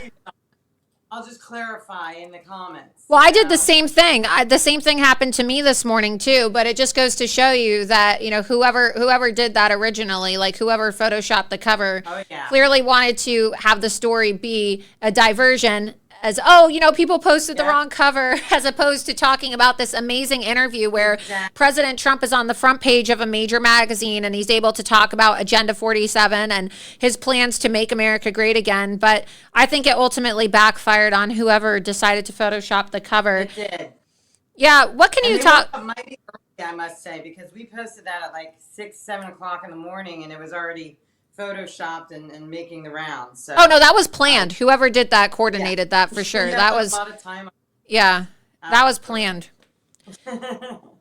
Today we saw as well with whenever President Trump experiences a victory, the left goes out of their way, Lynn, to attack him with smears. And upon getting back to the courthouse in New York City today with Judge Merchan, the first thing that President Trump and his legal team were presented with was an order from Judge Merchan to delete 9 of his True Social posts and also a fine of $9,000. What can you tell us about the order today that just came out against President Trump, where Judge Merchan not only accused him of being in contempt of court, but actually said that if it happens again, he's going to put him in jail?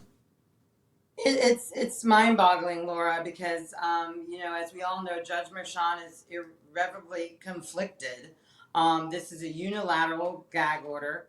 Doesn't apply to Bragg. Doesn't apply to him. Doesn't apply to anybody on the witness list. Doesn't apply to any of the jurors. Only applies to the President of the United States, who is the leading candidate, by the way, in this election. Who is obviously hampered by having to be in this courthouse 9:30 to 5, Monday, Tuesday, Thursday, and Friday.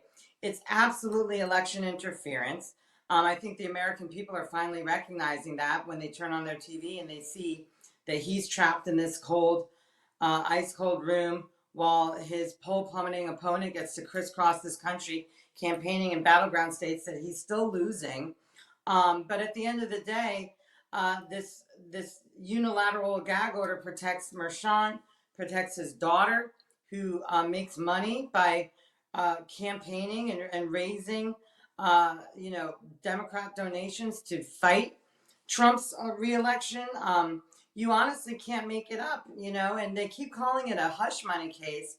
But at the end of the day, this is a bookkeeping entry case. They are literally trying my boss for writing lawyer's fees next to a payment for a lawyer. Never in the history of American jurisprudence has a bookkeeping entry been tried as a felony, number one.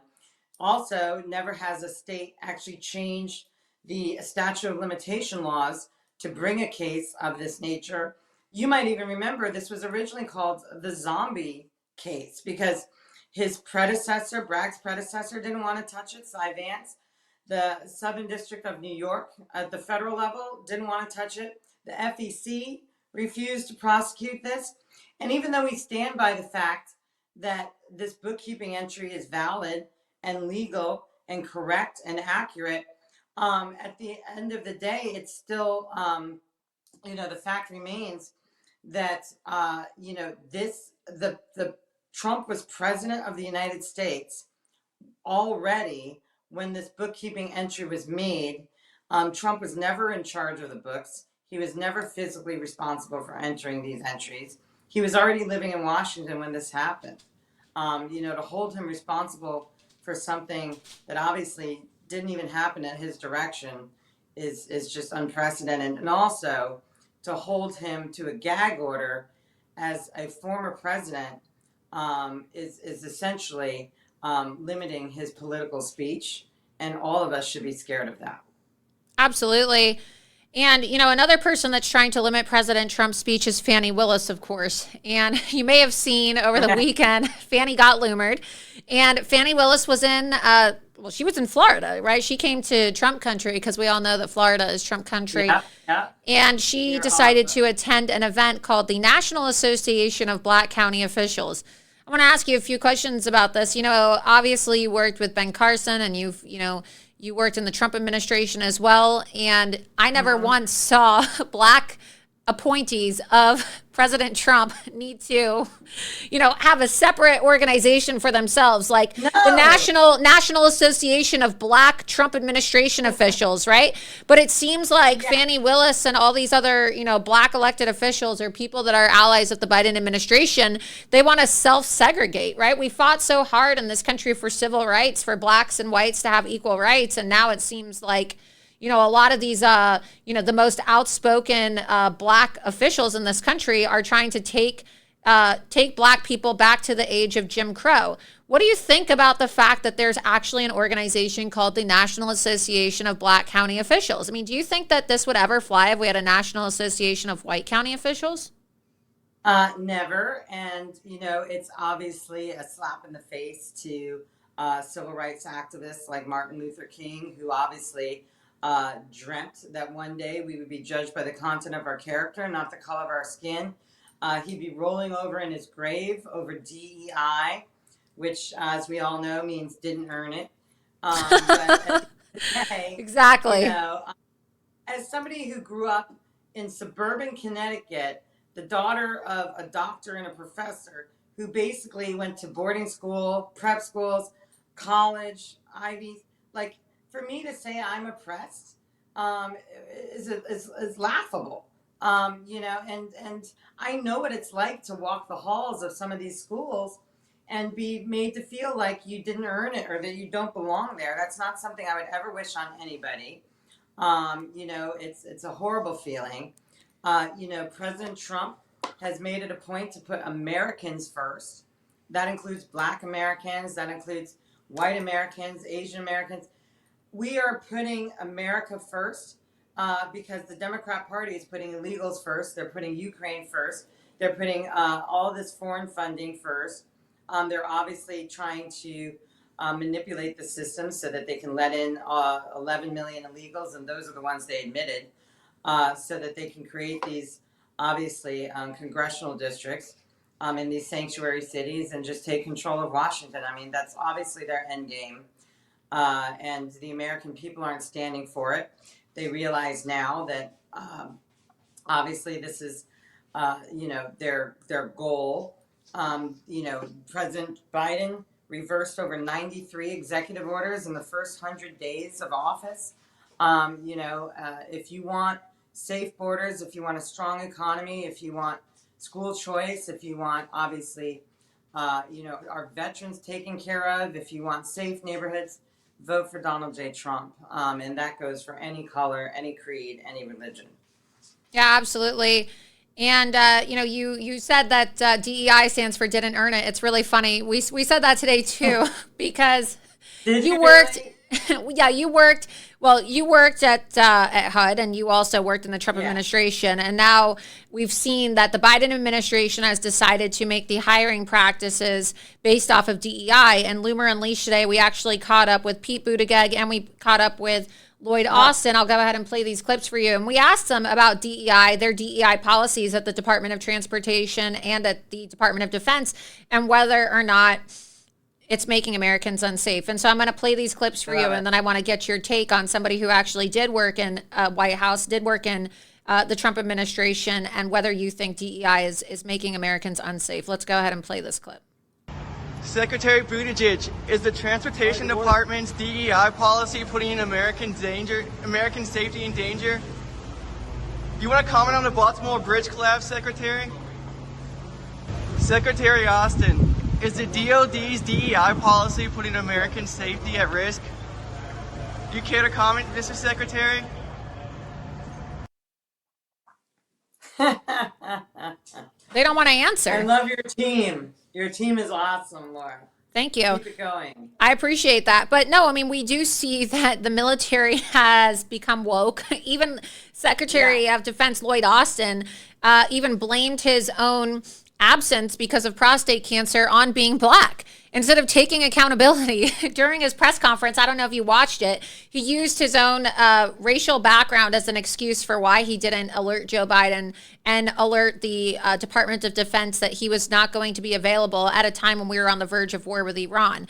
So what do you think? I mean, because you've seen, obviously, the workings of a White House under the Trump administration where things were based off of merit compared to now. Do you think that DEI is putting Americans at risk? And what are some examples that you've seen personally of American safety but being put at risk because of DEI policies?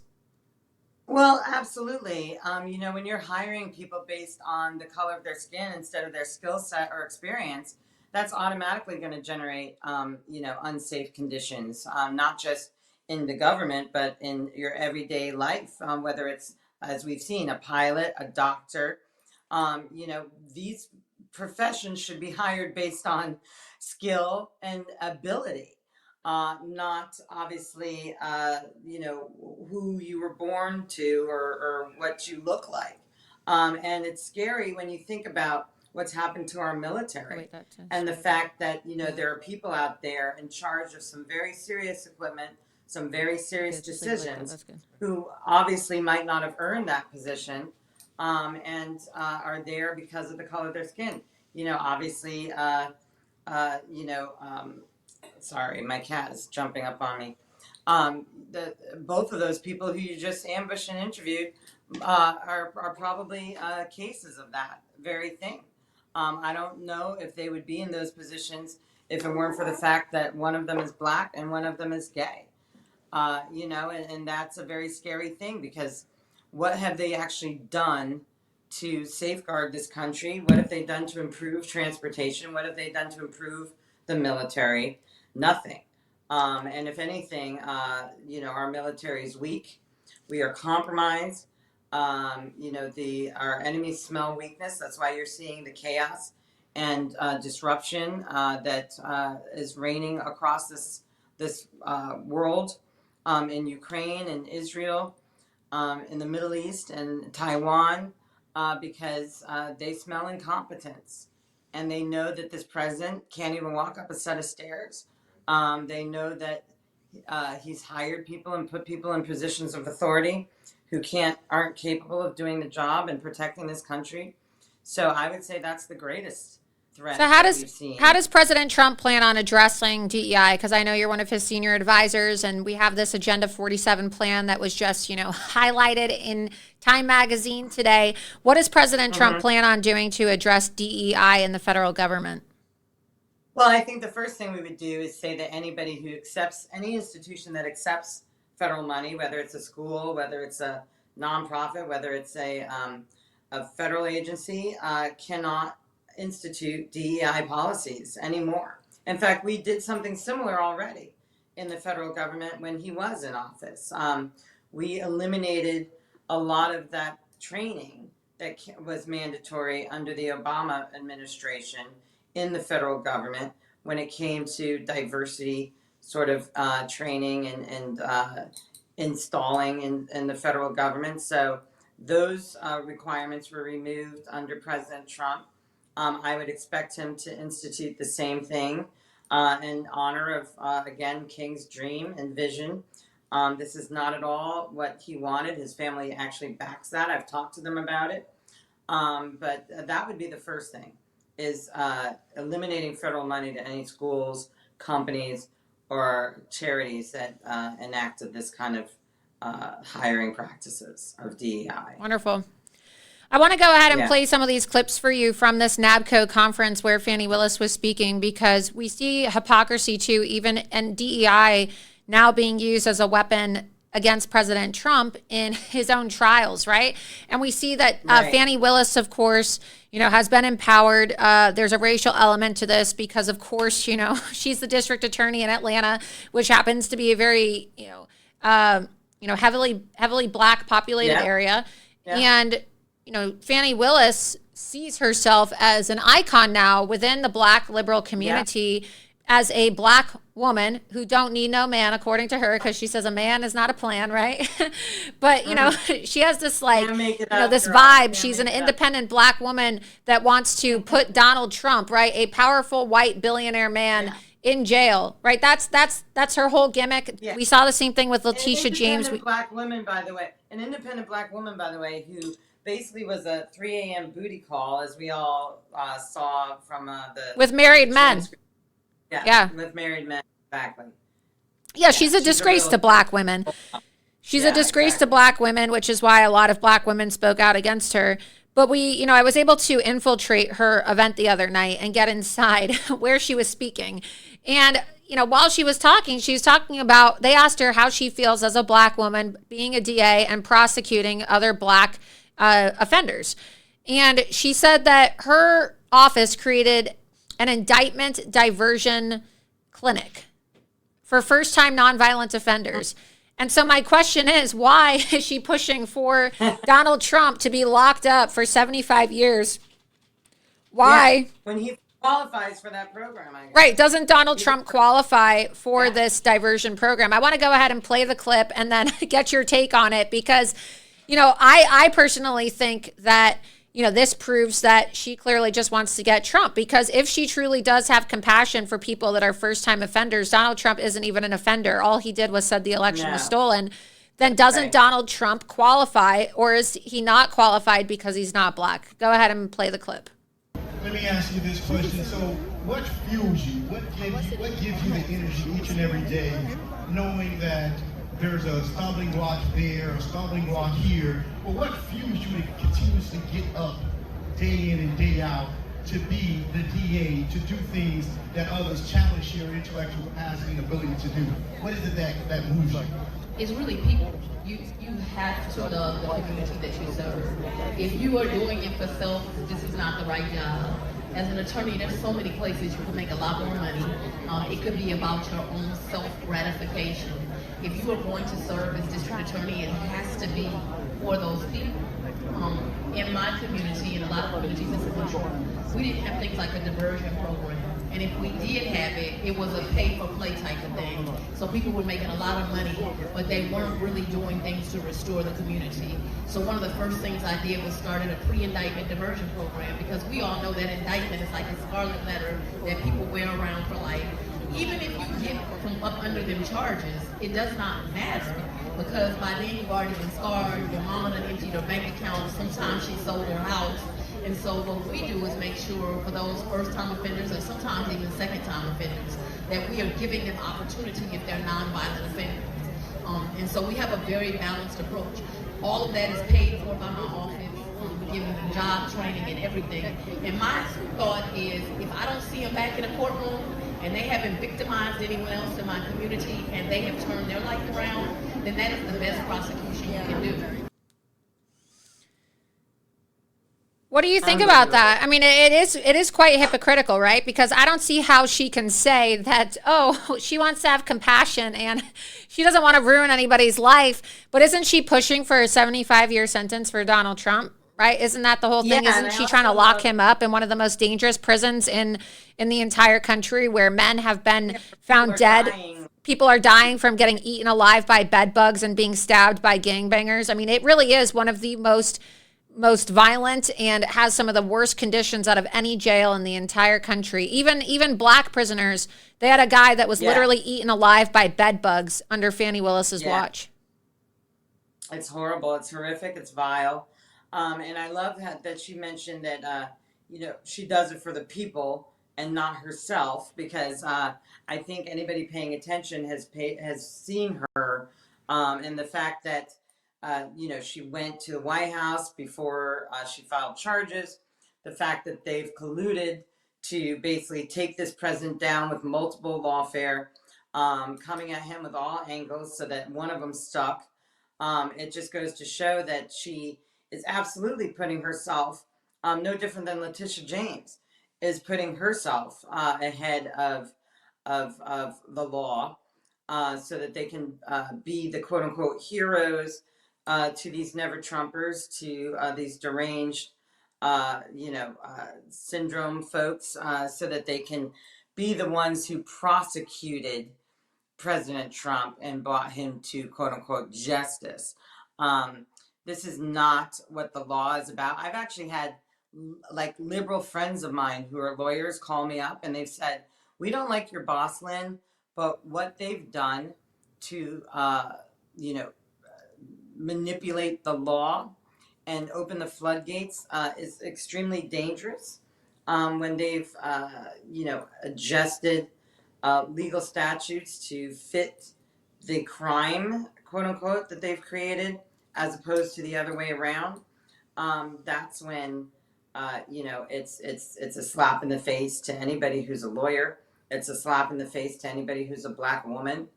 It's a slap in the face, obviously, to anybody who's a DA. And the taxpayers. And the taxpayers, because this is a taxpayer-funded event. I mean, clearly, if you're a county official, if you're acting in your official capacity as a DA, they're probably paying for her to come to Miami, where she was dressed like a hoochie mama.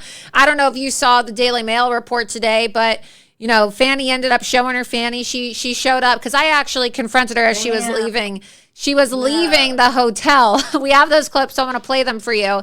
So let me show you what she was wearing, because this girl showed up to NABCO, an event for district county officials, looking like a stripper, and there were strippers at the event. I caught her on camera. So while the Democrats want to talk about Donald Trump being on trial right now and make accusations of Donald Trump hanging out with porn stars and paying off porn stars, the same people that are trying to lock Donald Trump up are literally in Miami, Florida, drinking Grey Goose and partying with strippers. So here you go on the cover of Daily Mail today. Fulton County DA. Look, Fannie Willis suffers wardrobe malfunction while speaking on stage at Miami NABCO event. And they clearly didn't even report on this until I reported on it. And her legs are fully spread open. You can see everything. And you can see her Spanx. But I'll just say right now, even Spanx, that's not an appropriate dress to be wearing to an event like that, even with Spanx. No. And she can't cross her legs because they're too thick. So, she really shouldn't be sitting like that. She shouldn't be wearing an outfit like that either, with her legs. Wasn't she wearing her dress backwards on the stand a couple of weeks ago? Yeah. I mean, you just can't make... And if memory serves, when she was being questioned about the cash she kept in her house, she also referenced something about, that was money left over from the last campaign. Did this woman just admit to campaign finance? Fraud? Yeah, she definitely admitted to campaign finance fraud. And then she also said that she doesn't store money in a bank account because it's a black thing. She says that keeping cash is a black thing, so she keeps gas. So let's go ahead, play the first clip of me confronting her. I'm the one who never has cash. I wish I did, because you need it a lot down here in Palm Beach with parking and stuff. But it's that's just laughable. I don't know anybody that really carries cash anymore. It's too dangerous in Joe Biden's America. I mean, why would you want to carry cash so you can get robbed by an illegal alien or some junkie? Thank you. Let's go ahead and play this clip. This is Fannie walking out of the hotel. See, I found out which hotel she was going to be staying at, and so I booked a room at the same hotel. And then I waited for her, and we got her. But this is her walking out of the side door, getting into her car, and you can see what she's wearing. And I believe this man looks like Nathan Wade. I really honestly think that this could be Nathan Wade that's with her, and she told the court that she stopped dating him, so this could potentially be evidence of perjury if, in fact, this is Nathan Wade. But you can go ahead and judge for yourself, but I think the man looks exactly like Nathan Wade. Go ahead and play the clip. Hey, Fanny, how come you haven't complied with the Judiciary Committee's request for your communications with the January 6th committee? Did Joe Biden promise you a position at the DOJ during his second administration? Oh. Are you going to be ordering Grey Goose tonight, paying in cash? You say that Donald Trump is violating the law, but you haven't even sent your communications with the J6 committee that was requested by the Judiciary Committee.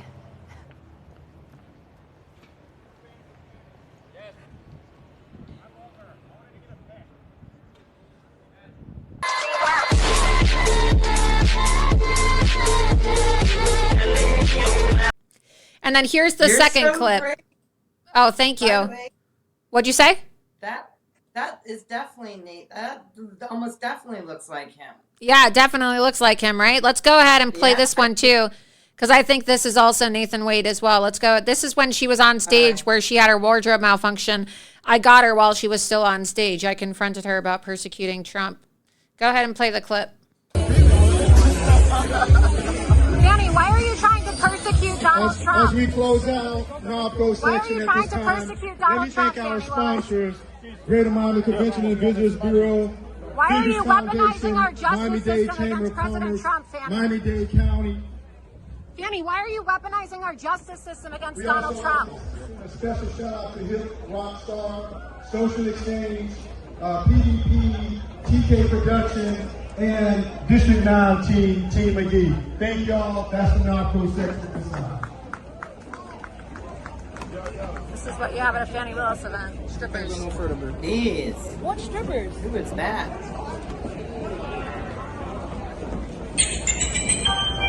Oh, let's go then. She ran away. Let's go then. I see your mouth is wide open. I'm like, wow, those are some strippers. Did you see those girls? Like literally the definition of a big booty hoe. I don't even know what to say. Like, what kind of event is this? Where, I mean, this is a legal event of, what is the acronym again?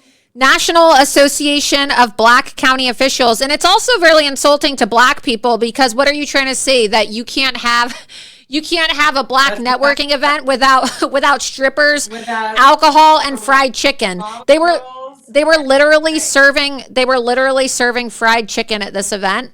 They had no, I'm serious. They were serving trays of fried chicken, and then they had a bar with all the Grey Goose and Hennessy, and then they had the strippers there and Fannie Willis. I wish I was making this up. I got it all on video. What was the name? My producer was there with me. What's the name of the chicken company they had? Raising Cane's. Raising Cane's. They were serving Raising Cane's. I can't. I mean, and then they want to make fun of President Trump for going to Chick-fil-A.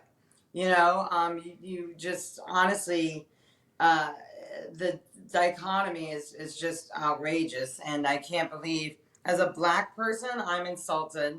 I'm embarrassed. I just can't even believe that this is something that they're pushing out there. That we should be proud of. That, you know, again, like you said, taxpayer money is probably being used to send half these people to this convention, if not all of them. And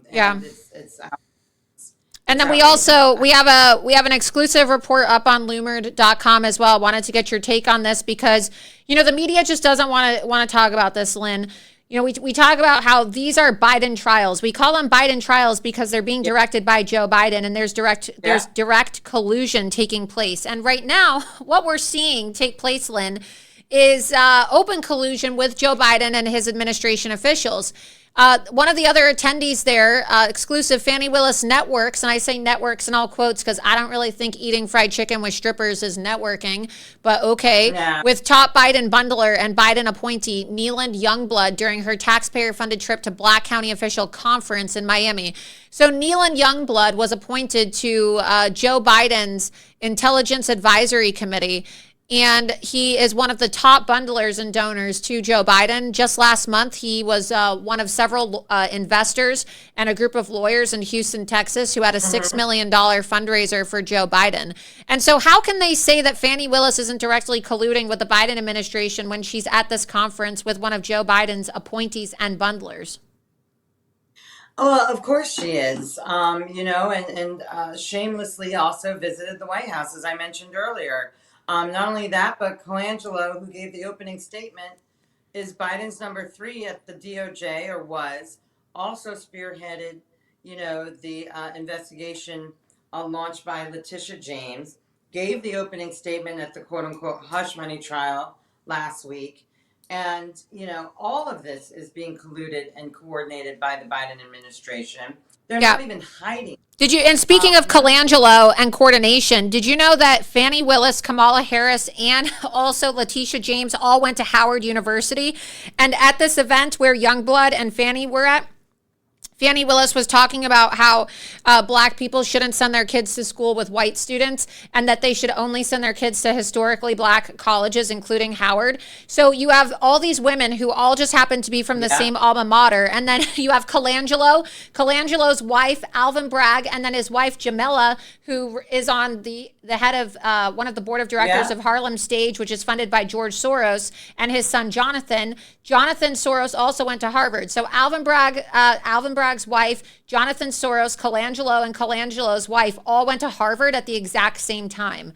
So it's really interesting that you have all these people with the same alma maters and literally going to the same schools at the same time. Sororities too. Yeah. I think Kamala and Fani are in the same sorority. I think those allegiances are extremely tight. As somebody that went to University of Miami and was in a sorority, when you get a call from somebody in that circle, you feel very obligated to help them. That's something, that's the reason why people join these kinds of organizations and fraternities and sororities and go to these schools, not for the education, but for the connections and the networking that comes with it. So, that is absolutely something that President Trump should be able to talk about, but this gag order prevents him from doing that. These are legitimate concerns that the American public should be aware of, and he's been slapped with a gag order that effectively prevents him from telling the truth. Yeah, and you're absolutely right about this. I mean, people want to talk about secret societies with presidents and how interesting it is that all the presidents come from the same Ivy League institutions and they're members of the same secret societies. I mean, it's not even a conspiracy theory. This is well documented. And yet you have these secret societies that exist with, people that not only went to the same alma mater, but also went to school at the same time together with the son of the largest Democrat Party donor. And now, coincidentally, all of these people just happen to be working together. And so it really begs the question, were these people hand-selected? I mean, how convenient is it that the judge overseeing Trump's trial right now just happens to be the father of a woman that oversees one of the largest Democrat political consulting firms in the country and has Joe Biden as a client? It's almost like these people were hand-selected and that this is a script that's been worked on for years.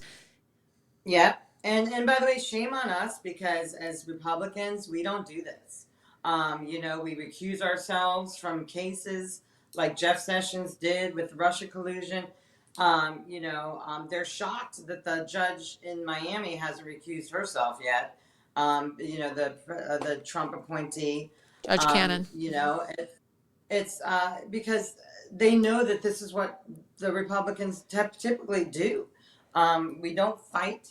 We don't coordinate as well as they do. We need to get on their level and do what they do. Even the judge that's in charge of the documents case, the January 6th case, a black female who has definite conflicts of interest and said that Trump should not be president, has not recused herself. Yeah, Judge Chutkan. And another thing that's interesting, too, you have Judge Chutkan, you have Eileen Cannon, who's been better than the other judges, of course. You have Cannon, Chutkan, and Juan Merchan. interestingly enough, none of them are from this country. So I think it's really interesting that the judges at the center of the cases involving President Trump and his ability to be on the ballot and in the middle of a presidential election year, they're all immigrants. And so while our country is literally being invaded and replaced, and you worked at HUD, and now you see also all of the Section 8 housing and all of our hotels and infrastructure is being taken over and given to illegal aliens, the same thing is happening. While we're physically being replaced by invaders in our country, immigrants are replacing our justice system and are not only trying to interfere in our election by voting illegally, but these judges as well. I mean, look, they may be American citizens, obviously, if they're serving in our country as a judge, but I think that these are things that need to make people think, wow, maybe we need to start curtailing the amount of immigrants we let into our country so that in 20 years from now, not every single judge in our country is an immigrant, right? Maybe we need to start kicking people out so that the low-income housing that exists for American citizens can exist for American citizens so that we don't have such a large American homeless population. And I know these are issues that you yourself worked on with Trump because you famously went and moved into Section 8 housing. I did. And you know what? Even back then, when I told, the residents I was living with, because there's an 8-year waiting list to get into New York City public housing. New York City public housing has more people living in it, and this stat blows people's minds when I say it. More people live in New York City public housing than the entire city of Miami. Probably 1 in every 7 people walking on the New York City sidewalk live in public housing.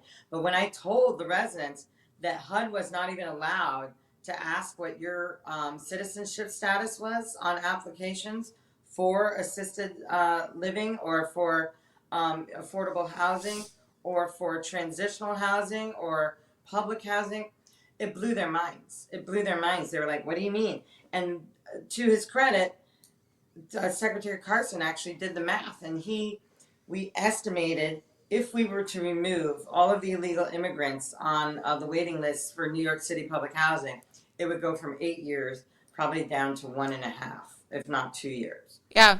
So that's the kind of impact, illegals are having on our communities and on the veterans and on American-born citizens who are struggling. They are taking our resources. They are plaguing our cities. They are increasing crime. Crime is the lowest I read in Venezuela right now. Why? Because they're all here. Right. I'm old enough to remember when somebody came down a golden escalator and said, they're not sending their best. So do you think we can see that in a second Trump administration? I don't know if you plan on being a member of HUD again, or if that's something you're even interested in. But do you think that we could see that as a Trump administration policy, removing illegal aliens from the waiting list for Section 8 housing? Absolutely. First things first, we hope to remove them from the country and mass. Yeah, that'd be great. First, not even ashamed to say. And by the way, everybody's like, oh, the optics, it's circa, World War II. Honestly, the optics are going to be Black people and Americans cheering in the streets as these folks are basically escorted out of their neighborhoods. Yeah. That's an optic I look forward to. I don't know about you. And maybe I'll be able to walk the streets of New York City once again without being assaulted by an illegal. I don't know if you saw my video from last week, but I was outside the Roosevelt Hotel where, it used to be a luxury hotel, $500 a night. And now we're paying $500 a night. And we have a clip actually of what happened. We'll play this short little clip and you can see. But I was actually assaulted. My friend was assaulted as well. We had our phones taken from us by illegals because we were filming these illegal aliens. And then when the NYPD came, the illegal alien actually he did assault the police officer who was trying to arrest him. Let's play this clip really quick. Short clip. It got over, I believe, 7 million views on X and has gone viral because people just can't believe that illegals, are getting put up in hotels while we have homeless veterans and, poor, want to talk about the war on blacks in America. Well, it's the Democrats, right? It's the Democrats who are pushing for this. Let's go ahead and play this clip before, because I know you're busy and you don't have all night to be here, but I do think it's important given your position with HUD. Let's go ahead and play this clip. No, it is.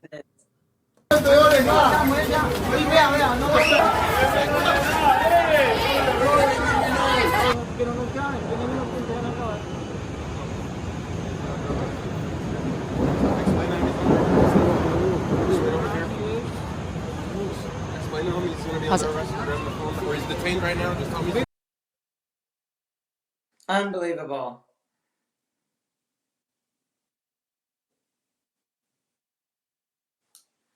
Hello? We're giving some context right now. What you just saw is him being almost apprehended right now, and they asked him, so did you take her phone, did you assault her? And he confirmed that he did. And so now we're going to play the video for what happens when he was actually arrested. But obviously not everyone speaks Spanish, just to contextualize what's going on in this clip right here, because they grabbed him, they asked him a question, he confirmed, and now they're trying to get him to push himself against the wall. So let's go ahead and finish the clip out.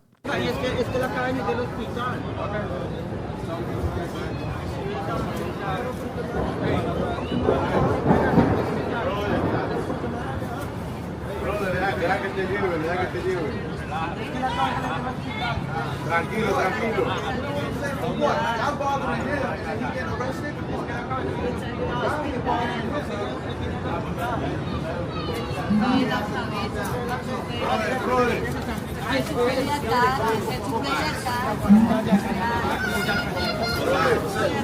Brother, cálmate, cálmate. Oíste, deja que ellos te lleven, que todo va a estar bien. Tranquilo, tranquilo. Brother, tranquilo, tranquilo.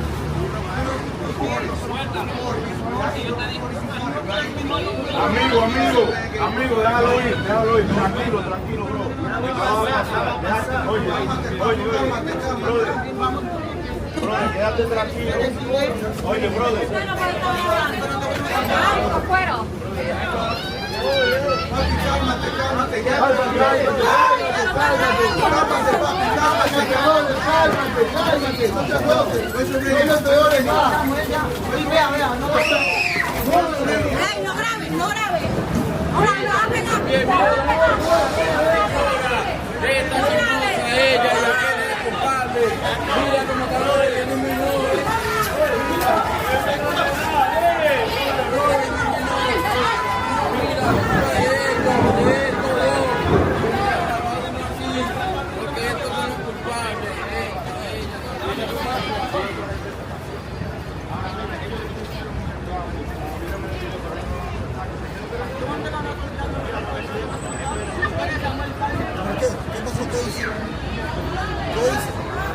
Stole my phone. You can't steal phones in America.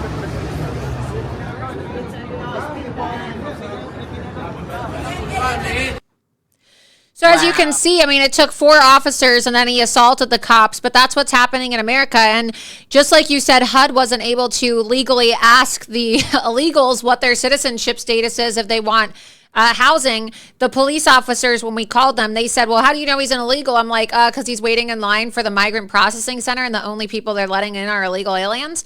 And then they go, oh, well, under NYPD rules, we're not allowed to ask them their status as well. So the same thing with the public housing in New York City. Not even NYPD is allowed to ask these illegal aliens if they're citizens or not. So, you know, this is why the work you're doing is so important with the Trump administration and the Trump campaign, because, you know, we need people in the second term that are not neocons, that are not in favor of amnesty, who understand, like you said, we need to remove them from the country.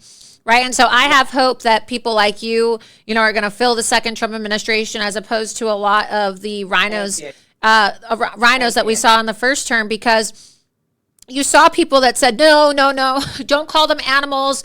You know, oh, don't allow for your supporters, Mr. President, to chant, send her back. You know, oh, it's racist, it's xenophobic. People really just don't care anymore. We want all these people rounded up and sent back to where they came from. Sent back, and by the way, like I said, you know, the blackest of neighborhoods will be cheering that when that happens. You know, we literally have a binder that says "Do not hire."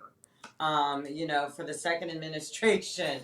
You know, there's a lot of people you might recognize in there, but I'm going to be submitting my list too. Don't worry. I've been keeping all the receipts, Lynn.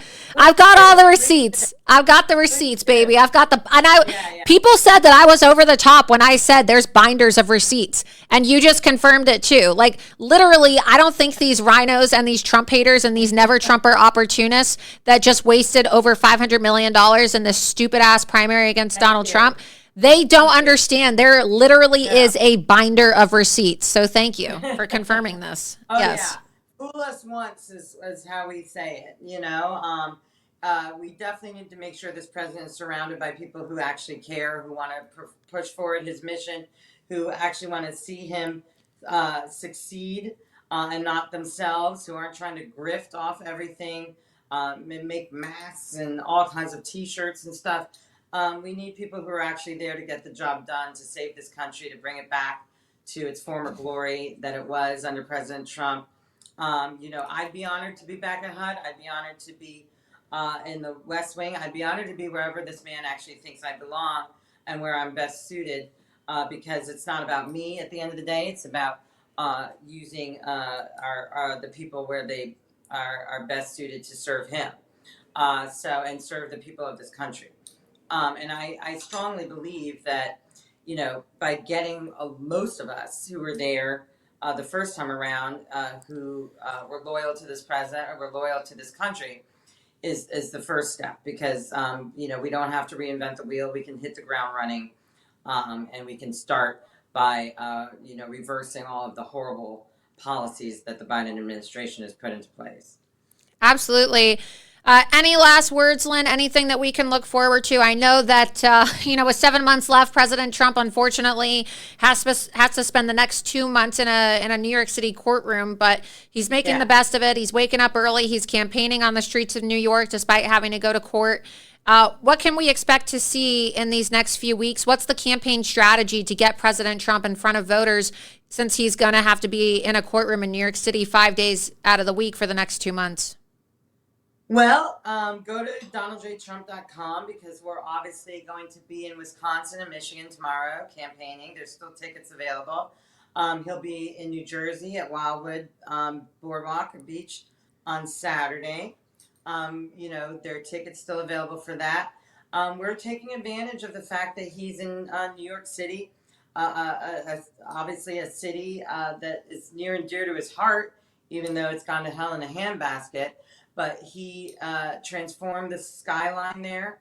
And I think, it's been a big, big, big mistake for them to force him to stay there for the next 6 to 8 weeks, because we're doing a lot of OTR stops, as you saw, and the Bodega Association endorsed them. Then you saw, because, Donald Trump knows that bodegas are a lifeline to underserved communities. They've been slammed by Bidenomics and crime. We then went to, obviously, the construction unions, Cheers, Chance, everything from Harlem to Midtown. Stay tuned for a lot of other exciting places we have lined up. It's just going to blow Democrats' minds when they see where we're going and the kind of reception he's going to be getting. We look forward to it, and we hope you're there. Oh, I'll be there. I'm always there. I do my best. I always try to get out there. But yes, I hope that everybody watching will go to President Trump's website. Make sure you download True Social as well, because that's where you can hear directly from President Trump. Get involved to door knock, make phone calls. All the tickets for these events are free wherever you live. They don't charge for Trump events, so you just have to wait in line and you're able to go. Right. Well, Lynn, thank you so much. I know you just spent an hour of your time with us. I really appreciate it. Thank you, Laura. It was fun. Yeah, we gotta get President Trump on too. So maybe we can swing that. Maybe we'll get President Trump for the 47th episode. Yes, next time you're at Mar-a-Lago, which I hope is soon, we'll just bum rush him together, and we'll make it happen. Yeah, we'll see when that is, because he's going to be in New York a lot, but who knows? Maybe you're able to speak with the team as well, and we can even do a phone interview. And everybody who watches Loomer Unleashed supports President Trump. We got to get him back into office. We have thousands of live viewers right now. I mean, let's see how many people we have. We have people on Rumble. We have over 22,000 live viewers right now on X as well. Wow. And watching with X and Rumble. If you are watching this live on Rumble right now, be sure that you repost the Rumble link. And if you're watching on X, be sure that you download rumble.com and follow me, rumble.com/Laura Loomer. And also follow President Trump's Rumble, because Rumble live streams all of President Trump's events. And that's where you can watch all of President Trump's rallies and all of his speeches when he's on the campaign trail. So, Lynn, where do people follow you? So I'm on X. I'm just at Lynn Patton, but it's like it's spelled on your screen, LYNNEPATTON. On Instagram, it's the same thing, at Lynn Patton. On Truth Social, at Lynn Patton. Super easy. Just like you got our names. That's important. Yeah, I absolutely. actually just bought my domain name too. Somebody on GoDaddy had purchased it and charged me like $5,000 for it. So, but it was worth it. So. Well, yeah, it's worth it to have it, especially when you're working. I see that Mean Tweets 24, Mean Tweets and Cheap Gas 2024. There's your Twitter bio. There's Lynn. So be sure you follow Lynn on X and True Social and Instagram. Lynn, thank you so much. Send the president my regards. And again, thank you so much for spending so much time tonight. Everybody really appreciated You're the best, it. Laura. Keep fighting the good fight and keep loomering everybody. Oh, I will. Don't worry. They're all going to get loomered. Thank you. Bye. Bye. Have a great night. So as you can see, President Trump has the best people that work for him. They're so kind. She just spent over an hour giving us an update. And who knows, maybe we'll get President Trump for the 47th episode. This is episode 45, and we had to honor President Trump, the greatest president ever, the 45th president. And episode 47 is coming up, and it'd be really nice if President Trump called in. Let's go to the chat right now. Let's see. What do you guys think? Do you think that I should get Donald Trump as my guest for episode 47?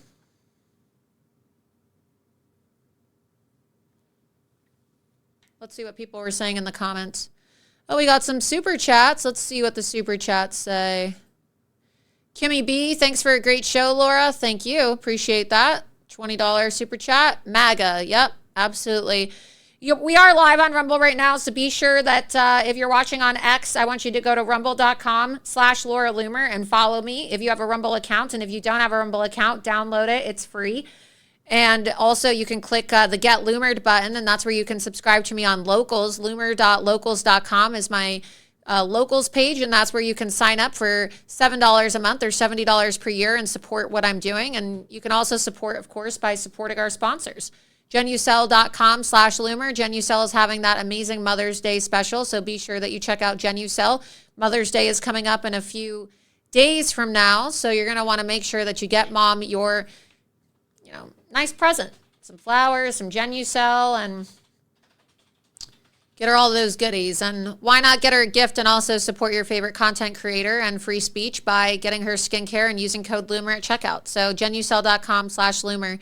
Let's go to the chat. Let me answer some of your questions while, let's see.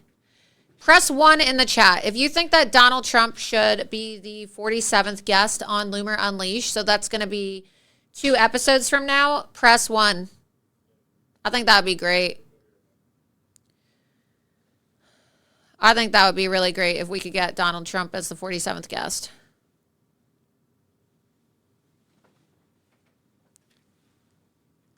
Ricky Sky said, let me see. Couldn't see what he said before. I don't know what he said. You have to repost that. Thank you for the super chats. Scroll up some more. I want to see what people were saying throughout the interview. You got her for 45. Why not Trump for 47? Absolutely. That's what I said. I want to get Donald Trump for episode 47. So President Trump wasn't available tonight. Trust me, I tried. I tried. They're busy, though. President Trump can come on your show as a birthday gift. You know, that is true. My show, I think that the 47th episode is going to fall on my birthday. Because there's no Loomer Unleashed next week because I'm actually out of town. And so I'm not going to be doing a show next week. Let's look at the calendar. No, let's scroll. So May 9th, what's the next episode after that? We're not doing shows. Let's look at the next. May. So let's see, May. It would be that Tuesday. And then the Thursday would be the 16th. The 21st. No, because I'm not back until then. So, yeah, episode 47. It would technically be on the 16th, but I'm sure that we could make it the 21st instead. That's a really good idea. Why don't the 47th episode of Loomer Unleashed will be on my 31st birthday, and maybe we can get Donald Trump to come on my birthday as the 47th guest. That's almost like meant to be. The 47th episode on my birthday. Maybe we'll get Trump. That'd be exciting. Let's see, scroll down. That's a good idea. Instruct mom. She said President Trump can come on your show as a birthday gift. That would be really cool. Scroll down. Let's see what people have to say about that. Yes, Trump 47 as your birthday gift. Oh, that'd be so much fun. Could you imagine if we got Donald Trump on? They'd be so pissed, the media. Let's see. Let's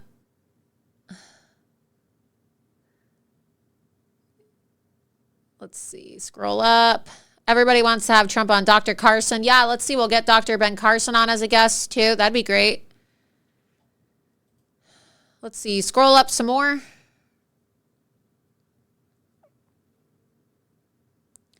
Someone said, guess we had to avoid the DeSantis talk. No, I talked about it in my monologue. Look, people know how I feel about this. I'll believe it when I see it. I will believe it when I see it. Yeah, we can actually, let's pull that graphic up too, because we did have that. Let's get the article and President Trump's statement. He did issue a statement about Ron DeSantis, but then again, I said, who knows? It might not even be his statement. Maybe a staffer wrote it. Who knows? Do we have that statement? Let's get it pulled up. Yep. Apparently, President Trump met with Ron DeSantis this weekend, and he confirmed it in a statement and said that he looks forward to working with the governor to help him get reelected. But here we go. Let's go full screen with that. This is a total witch hunt. Hours of sitting down and listening to nothing except exoneration and lies. The trial is going like a speeding bullet because the judge is working hard to make all of his friends happy.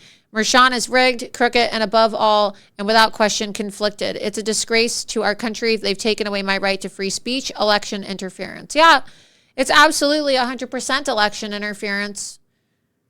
And you can see there are a lot of articles. Let's get that article pulled up too. There were several articles about Trump meeting with Ron DeSantis this weekend. So we have President Trump. Let's get Trump's True Social post up with the statement about him meeting with Ron DeSantis. Trump meets privately with former GOP rival Ron DeSantis. The Florida governor plans to help the president with fundraising, sources said. Yeah, I don't like when they say former president. I don't like that. But look, at the end of the day, it's not that they have sources. President Trump himself even confirmed that they met. Let's see, let's pull this up. You guys also be sure that you're following me on X and Truth Social as well. Let's get this pulled up. I have it. I posted it this morning. Because I'm always screenshotting President Trump's True Social posts, but it's really important that all of you are on True Social as well so that you can also follow along with President Trump's True Social posts. Let's see. Let's post it. Here we go. I'm very happy to have the full and enthusiastic support of Governor Ron DeSantis of Florida. Let me save this and you guys can see it in the screen too. I don't know. Everybody was sending this to me. Everybody was like, oh, what do you think about this, Laura? What do you think? And I'm like, look, stop sending this to me. I don't want to see it, okay? I've already seen it enough. I'll believe it when I see it, okay? I'll believe it when I see Ron DeSantis raise the $500 million back that he wasted. Here, we have this pulled up. I'm very happy to have the full and enthusiastic support of Governor Ron DeSantis of Florida. We had a great meeting yesterday arranged by mutual friend Steve Witkoff at his beautiful Shell Bay Club in Hollywood, Florida. The conversation mostly concerned how we would work closely together to make America great again. Also discussed was the future of Florida, which is fantastic. I greatly appreciate, honestly, I don't know. Look, maybe he's just saying that to be nice. Who knows? I don't really feel like the future of Florida is fantastic. We have the highest homeowner insurance rates in the country, some of the highest inflation in the country as well. We have immigration, open borders here in the sense that, you have all these Chinese and Haitians that are flooding in through our open water borders. So I greatly appreciate Ron's support in taking back our country from the worst president in the history of the United States. November 5th is a big day. Yeah, look, I'm just going to sit back and not undermine President Trump, right? Because look, if this is what President Trump wants, this is what President Trump wants. But it would be really nice to see this from Ron DeSantis. It's interesting that President Trump is the one posting this, but when are we going to see it from Ron DeSantis? That's what I want to know.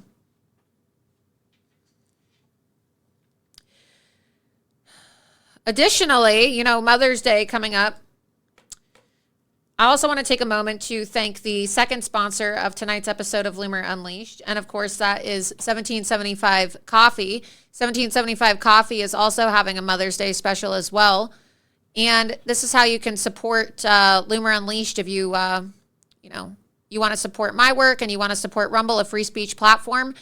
So be sure that you go to 1775coffee.com, 1775coffee.com/Loomer. You can check out their website here. Scroll down. Stop drinking woke coffee. They say 99% of the world's coffee is controlled by the same woke mega corporations that want to control your life. Let's change that one bag at a time with 1775 premium coffee from Rumble. They said, okay, well, maybe not 99%, but it's a lot. But I really like 1775 coffee. I drink 1775 coffee. You've seen me drink it here on the show. I drink a lot of coffee all day, every day, because, well, how else am I going to stay awake and do all of this work and, break all these stories like I do? So that's what I do. But I don't like bad coffee, and that's why, it's important for me to support companies that support me, and I wouldn't be able to do my show. People always ask me, how do you do what you do? How did you get down to Miami this weekend and spend all that money confronting Fannie Willis? Well, I'm able to do what I do because of my sponsorships and also from the support of people like you. And so when you support my sponsors, whether it's Jen Usel or 1775 Coffee, I'm able to do the work that I do. And so why not get your mom some 1775 coffee as well? Everybody's mom likes coffee, right? I'm sure your mother had to drink lots of coffee in order to keep up with all of you growing up. So buy 1775 coffee today, 1775coffee.com/Loomer. And the thing about 1775 coffee is it has this really revolutionary spirit to it, right? In 1775, the world awakened to a new era. And that's why 1775 coffee is bringing you a coffee that embodies that same revolutionary spirit. It's crafted with passion and precision, and their beans are ethically and exclusively sourced from the finest coffee farms of Bolivia. 1775's coffee farm-to-cup journey ensures the highest quality, authenticity, and sustainability from start to finish. With each sip, your palate will recognize and appreciate the dedication and passion that goes into crafting this single-source brew. 1775 Coffee takes pride in offering customers a truly exceptional coffee experience with their premium coffee collection, but their dedication to this revolution extends beyond the realm of taste. Safeguarding freedom of speech is critical right now, which is why 1775 Coffee has joined forces with Rumble in defense of one of our most fundamental rights, freedom of speech. And as we see with the Trump trials, freedom of speech is under attack right now. President Trump just had to pay a $9,000 fine and was ordered to delete his own social media posts, in America, the president of the United States, because they say he violated a gag order for defending himself. So if you want to protect free speech and you want to support people like me and all the content that I bring to you, then choose 1775 Coffee by going to 1775coffee.com/Loomer and use code Loomer for 10% off at checkout on your first order. Again, 1775coffee.com/Loomer, brewed to perfection, crafted with revolution, and that is exactly what we need in this country. We need a MAGA revolution. We need to retake the Republican Party in the image of Donald Trump and America first, and we really need to take our country back. And that's what President Trump embodies. It's a revolutionary spirit. It's the spirit of MAGA. And it's America first. And we're going to take down all of these corrupt deep state officials that are weaponizing our government and trying to enslave the world. They're trying to enslave humanity. They really just want to have this one world, new world order. And Donald Trump is the solution. Donald Trump is the resistance. And so if you want to support the resistance, you support President Trump, because we have to resist this tyranny and we have to resist this deep state takeover of our country and this deep state takeover of the world. And that's why I support Donald Trump. And you can support people like me who are fighting for that by supporting our sponsors. So again, thank you to 1775 Coffee for supporting Loomer Unleashed every Tuesday and Thursday and supporting Rumble. Use code Loomer, 1775coffee.com/Loomer for up to 10% off. We can show you that order too. We didn't even put that up on the screen, but if you want to see the order, Let's get this order pulled up today so that everybody can see how they charged, well, how Donald Trump had to pay this fine. The Supreme Court of the State of New York, County of New York, decision and order, people's motion for contempt, Juan Merchan. Let's get that pulled up. Here on the full screen. It's about, 8 pages? It's 8 pages here if you want to zoom in, and we'll go through all of this. Defendant is charged with 34 counts of falsifying business records in the first degree in violation of Penal Law 175.10. The charges arise from allegations that defendant attempted to conceal an illegal scheme to influence the 2016 presidential election. Yada, yada, yada, yada, yada. It's more bullshit.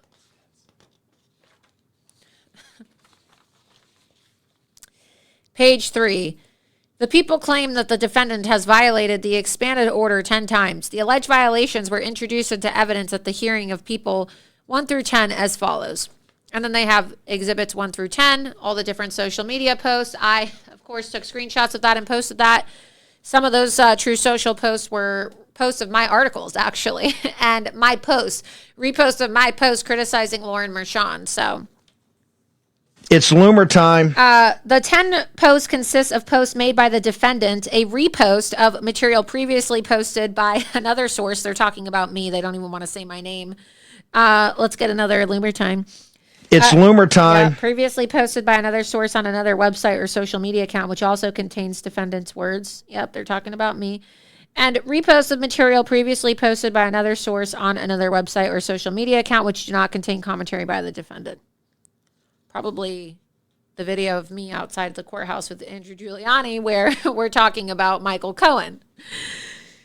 Defendant does not dispute that he posted or reposted all 10 of the posts in question. So Donald Trump is basically getting fined for posting my work. Pretty shitty. The court rejects defendant's arguments and finds that the people have established the elements of criminal contempt beyond a reasonable doubt as to exhibits 2 through 10. So they only ended up charging him for 9 of the 10 in terms of the fine, monetary charge, $9,000, 9 of the 10 posts.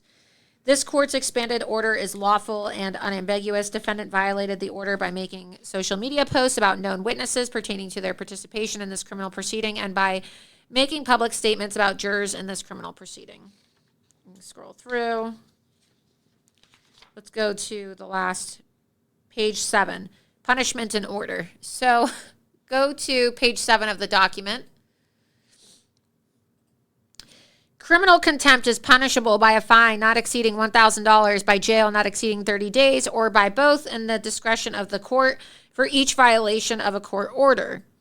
And then they say, therefore, defendant is hereby warned that the court will not tolerate continued willful violations of its lawful orders and that if necessary and appropriate, under the circumstances, it will impose an incarceratory punishment, and it is hereby ordered that defendant pay a $1,000 fine for each of the 9 violations to this court's lawful order by the close of business Friday, May 3rd. Last page. And it is further ordered that defendant remove the 7 offending posts from defendant's True Social account and the 2 offending posts from his campaign website by 2:15 p.m. Tuesday, April 30th, 2024. So good thing we have screenshots of it, you know. We have screenshots of President Trump at least sharing the True Social post, so that's good. Oh, well, screenshots are forever, right? So they made him delete it. They made him delete the posts that he posted about my work, my articles, the videos. They don't even want to say my name. It's so funny. A source. A source. You ever notice that? Yeah. It's kind of funny. Anyway, poor Donald Trump, literally being fined for sharing the truth, sharing my investigations. He's such a real one, though. Loyalty recognizes royalty. Loyalty and real recognizes real. And that's why I'll always stand by Donald Trump, right? Because he's loyal and he's also so real and he just doesn't give a shit. He really doesn't. He doesn't give a shit. He's got to, well,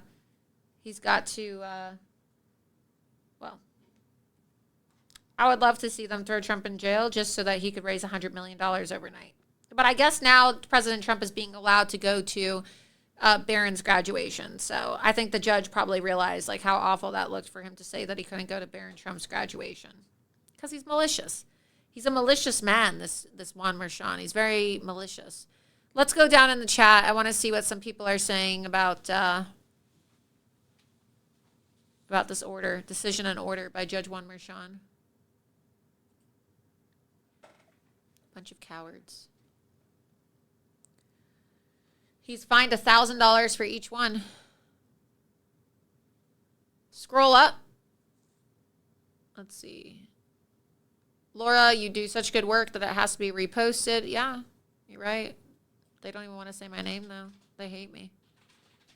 Scroll up.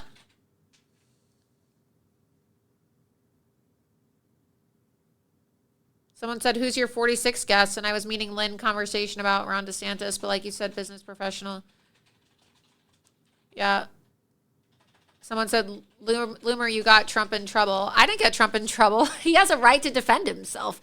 He has a right to post what he wants to post. But yeah, some of the posts that he's being fined for are my posts.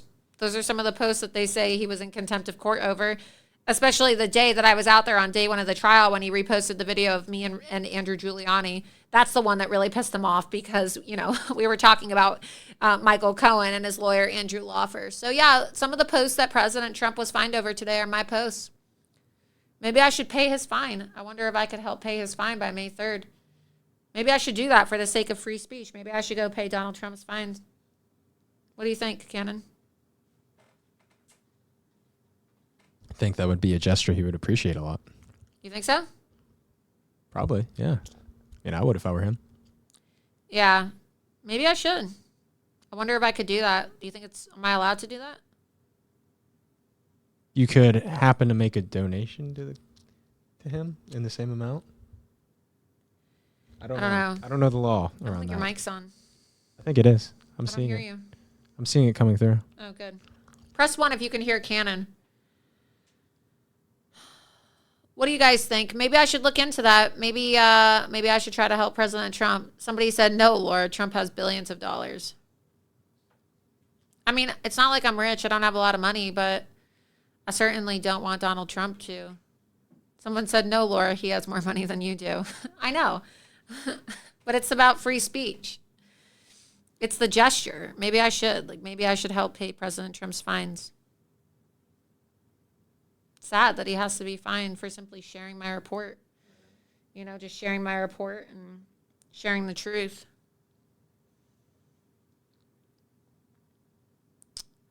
Ronald Rump said, I want to have a Loomer meme contest on X at Wars of the Info. Someone said, how long does Laura stream for tonight? Probably about a few more minutes or so. We're going to take a couple more questions, and then that's it. I have a longer show this week because Loomer Unleashed isn't going to resume until, let's see. 7th or the 9th? 7th is Tuesday. No. The 9th? No, I'm gone till the 11th, I think. Oh, yeah. The next episode of Loomer Unleashed will be on the 14th of May. Because I'm going to be taking some time off.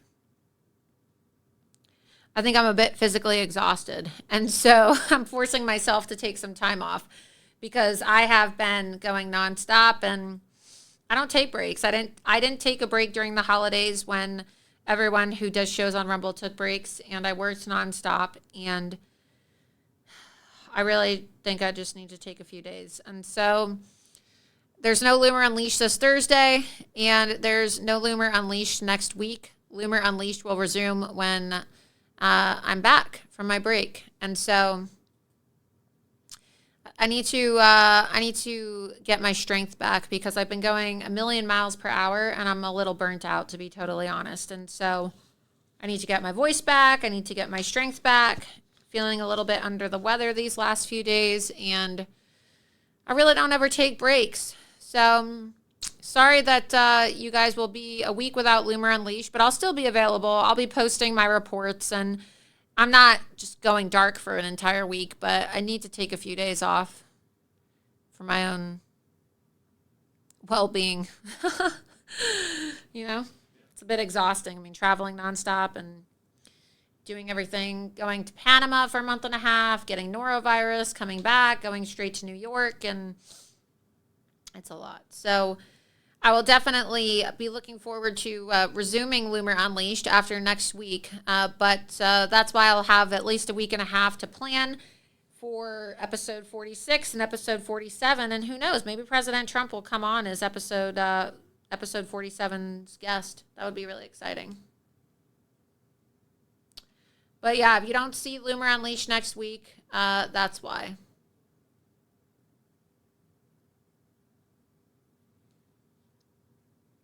Let's see. Someone said, understandable to take a week. Yeah, I just need to take a few days.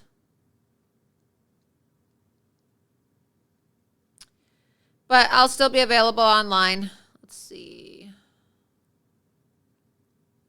Any other questions? You guys have any other questions? Let's see. Last offer, $100 super chat if you promise Leftist Media NLY gets max one question a day. And some days none, like KGP does to the right. Oh, okay. What did you say? If I'm press secretary, look, that would be considered a bribe, and then that would be illegal because I'd be making a bribe as a government official if I was press secretary, and I don't do that. Who do I look like? Joe Biden?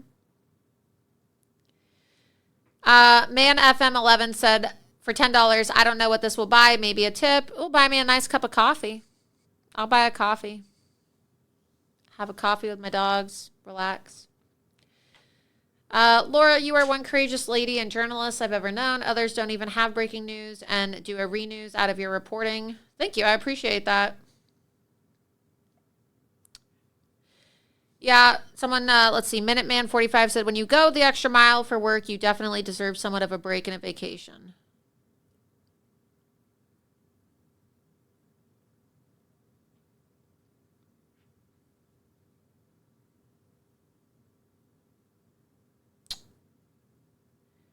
Chalice Guard said, would you accept the press secretary job if Donald Trump offered it to you? Yeah, absolutely. Look, if the president asks me to come work for him, it'd be an honor to work for President Trump in any capacity that he would want me to come work for him.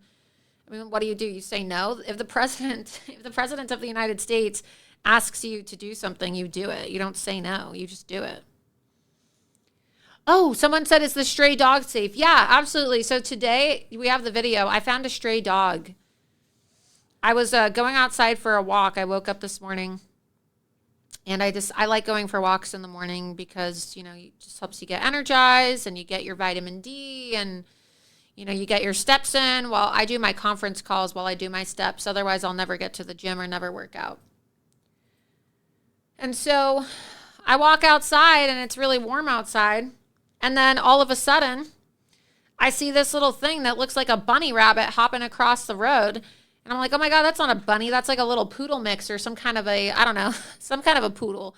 And it was a dog, and it was running in distress into the middle of the road.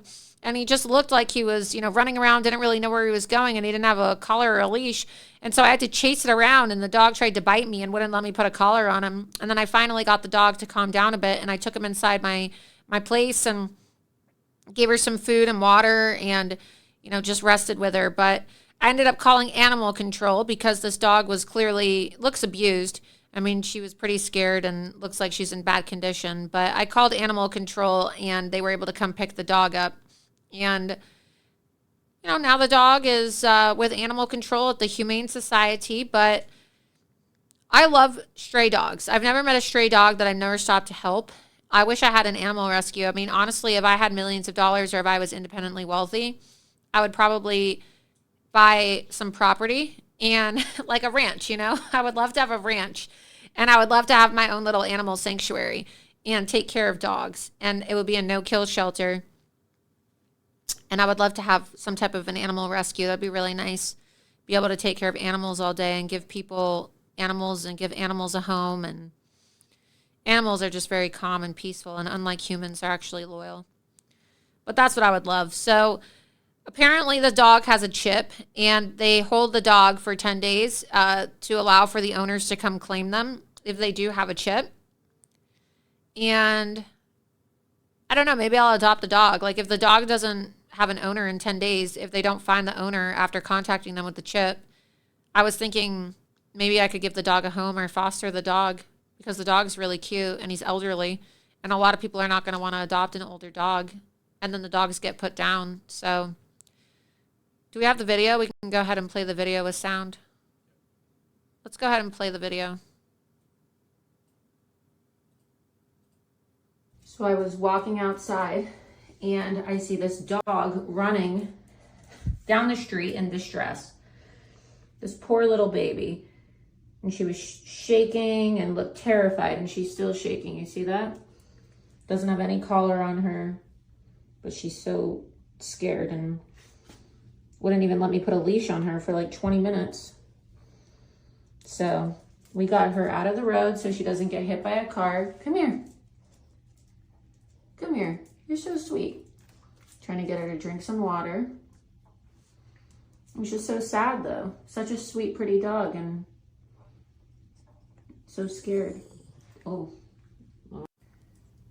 So I was walking. And then you can see the photos. You can see the photos too. I called animal control. I fed the dog and we'll see what happens. By the time I'm back, the dog will be, well, the 10-day holding period will be up. So by the time I get back, it will be perfect timing. And then maybe I can go help the dog. She's so cute. See, look at the dog. I think that'd be nice to have another dog. Be cute. Feel bad for it though. She looks like she's blind in one eye. But I don't know if she'll get along with Loomer and Mecca.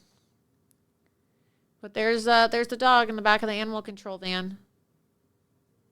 I just think it's so bad though when people abandon their dogs. Maybe the dog got out. I don't know what ended up happening to the dog. But either way. Oh, here's another video. Go ahead and play the audio.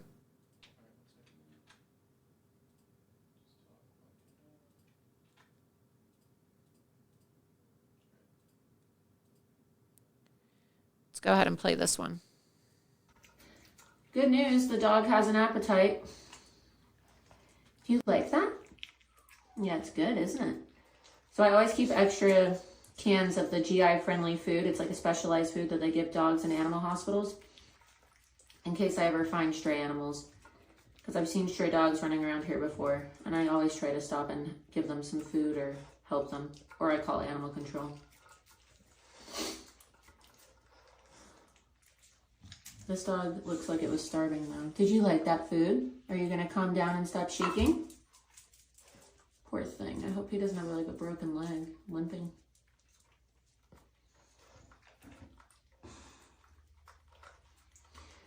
Man, I'm probably gonna end up taking this dog. I feel like it's so hard to find animals and give them up. But you have to go to the Humane Society first to find out if you have an owner. But you are very cute. That would make me have 3 dogs. Oh, did you like that? Are you feeling better?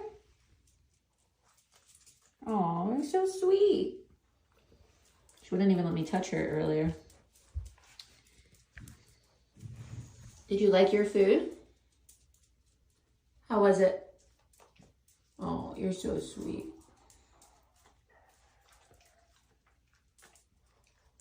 What a cute dog. What a cute dog. Poor baby.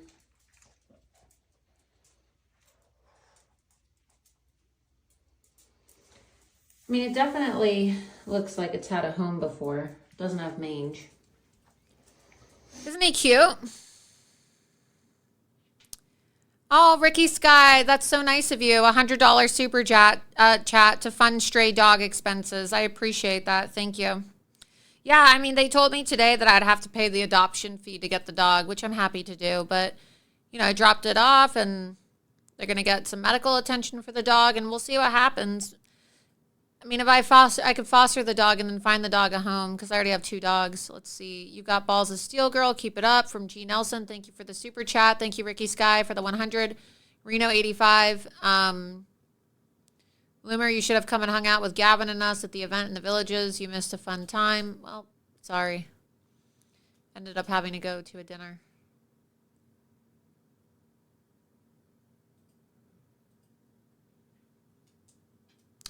Yeah, it's pretty awful though, isn't it? Like this Kirsty Nome story. Some people were saying that I should name the dog Cricket in memory of Nome's poor unlucky pup. Oh my God. Should I? You think morbid. That's kind of morbid if I were to name the dog Cricket.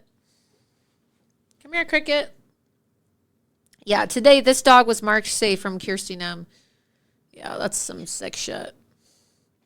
That's a really sad story. Someone said maybe the pup escaped a ranch in South Dakota. What do you think, Hannon? I was going to say maybe you should name him Hamas Annihilator. Hamas what? Hamas Annihilator. Hamas Annihilator. Hamas Destroyer. Hamas Destroyer. It's just yeah. a little cute puppy, but he hates Muslims. Somebody said probably just got out and lost its way back home. Maybe. I don't know. We'll see. I saw Nick stood up for me on Sneeko's stream. We played the clip earlier in the stream, too, because it was kind of funny how Sneeko... He's like, what do you think about this? You know, thinking that all these guys were going to have his side. Like, he doesn't understand all of his friends, his male friends like me. He's like, I love Loomer. I don't know. Oh, Patriot 1776 for life said, what is this Kirsty Nome dog story? You haven't heard about the story yet? She shot her dog. She has a book coming out, and she said that she had a dog that was 14 months old. It was a puppy.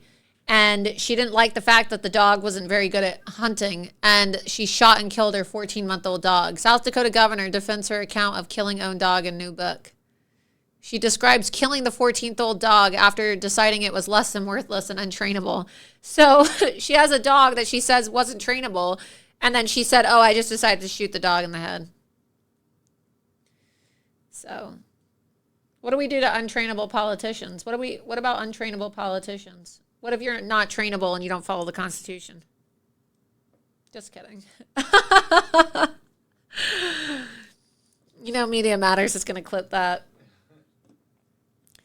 But no, seriously, imagine if that's how we treated all dogs that were untrainable. My dogs sometimes have accidents in the house. I mean, Loomer, my God, the dog doesn't even walk. She like plops her ass. She's so fat. She's like a lazy bulldog. And she'll plop on the ground and I'll take her for a walk and I have to like pull her. Get up, Loomer. Come on, get up now. And she just wants to plop on the ground and she's so heavy I can't pick her up. It's like, get up. And the neighbors see me pulling the dog. It's like, what am I supposed to do? You won't move. Could you imagine if I shot my dog in the head because she wouldn't move? And it's like, you stupid dog, you never move when I want to take you out to use the bathroom. You don't know how to walk like a normal dog. No, you have to be patient. You have to love your dog and you have to... You know, could you imagine if people had special needs children and they said, oh, my kid has issues, they're special needs, I'm going to shoot it in the head.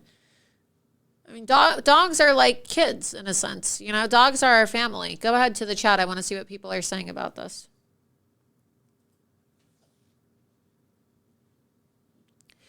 She also talked about killing a goat too. You're right. The dog tried to bite me today too. I didn't shoot the dog.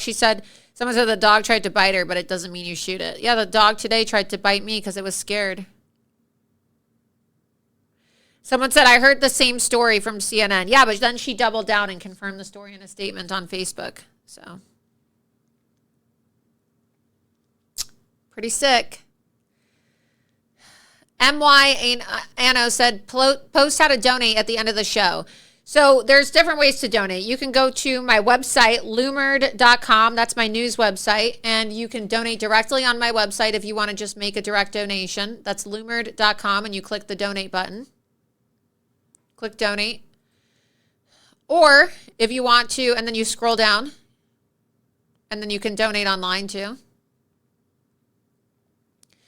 Or you can go to rumble.com/Laura Loomer.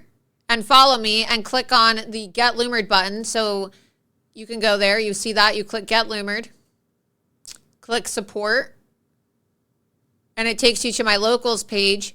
And then you can donate monthly for $7 a month or yearly for $70 per year. Or you can also give a one-time donation as well off of locals. So that's how you support my work. Let's go back to the chat. Again, we are live right now on Rumble, so be sure that if you're watching the stream on X, that you go to rumble.com/Laura Loomer and you follow my account, or you download a Rumble account. It's free to do so. It's very important that we support free speech sites. And if you download Rumble and you follow my my page, rumble.com/Laura Loomer, you'll always get a notification when I go live. But you have to make sure that you enable notifications on your phone. But with that, again, I want to thank the sponsors of tonight's episode of Loomer Unleashed, Genucell, genucell.com/Loomer. Get your Mother's Day specials, and then also 1775coffee.com/Loomer. So whether it's skincare or coffee, I'm sure that you can find a nice gift for your mom this Mother's Day. Please be sure that you're following me on X, True Social, Gab, and Getter at Laura Loomer so that you can receive all of my updates and my exclusive reports. And as I said before, there's no Loomer Unleashed this Thursday, and there's no Loomer Unleashed next week because I am forcing myself to take a break. I am just forcing myself to take a break so that I can get some rest, because definitely need some rest. Been running a million miles an hour, never take a break. And I think it starts to eventually take a toll on you and your body when you don't rest. So I'll be taking a week off, and I hope that all of you will be following along for my reports, because while I'm not going to be doing my show, I'll still be posting updates and commentary online as well. So with that, thank you so much for tuning in tonight. Repost the link so that all your friends who missed the live show tonight can rewatch it later. And I will see you in a week and a half for another episode of Loomer Unleashed. Have a great week. There is a young female journalist, conservative journalist by the name of Laura Loomer. If America's men acted like Laura Loomer, our problems would be fixed in about 5 minutes. Chained herself to She Twitter. chained herself.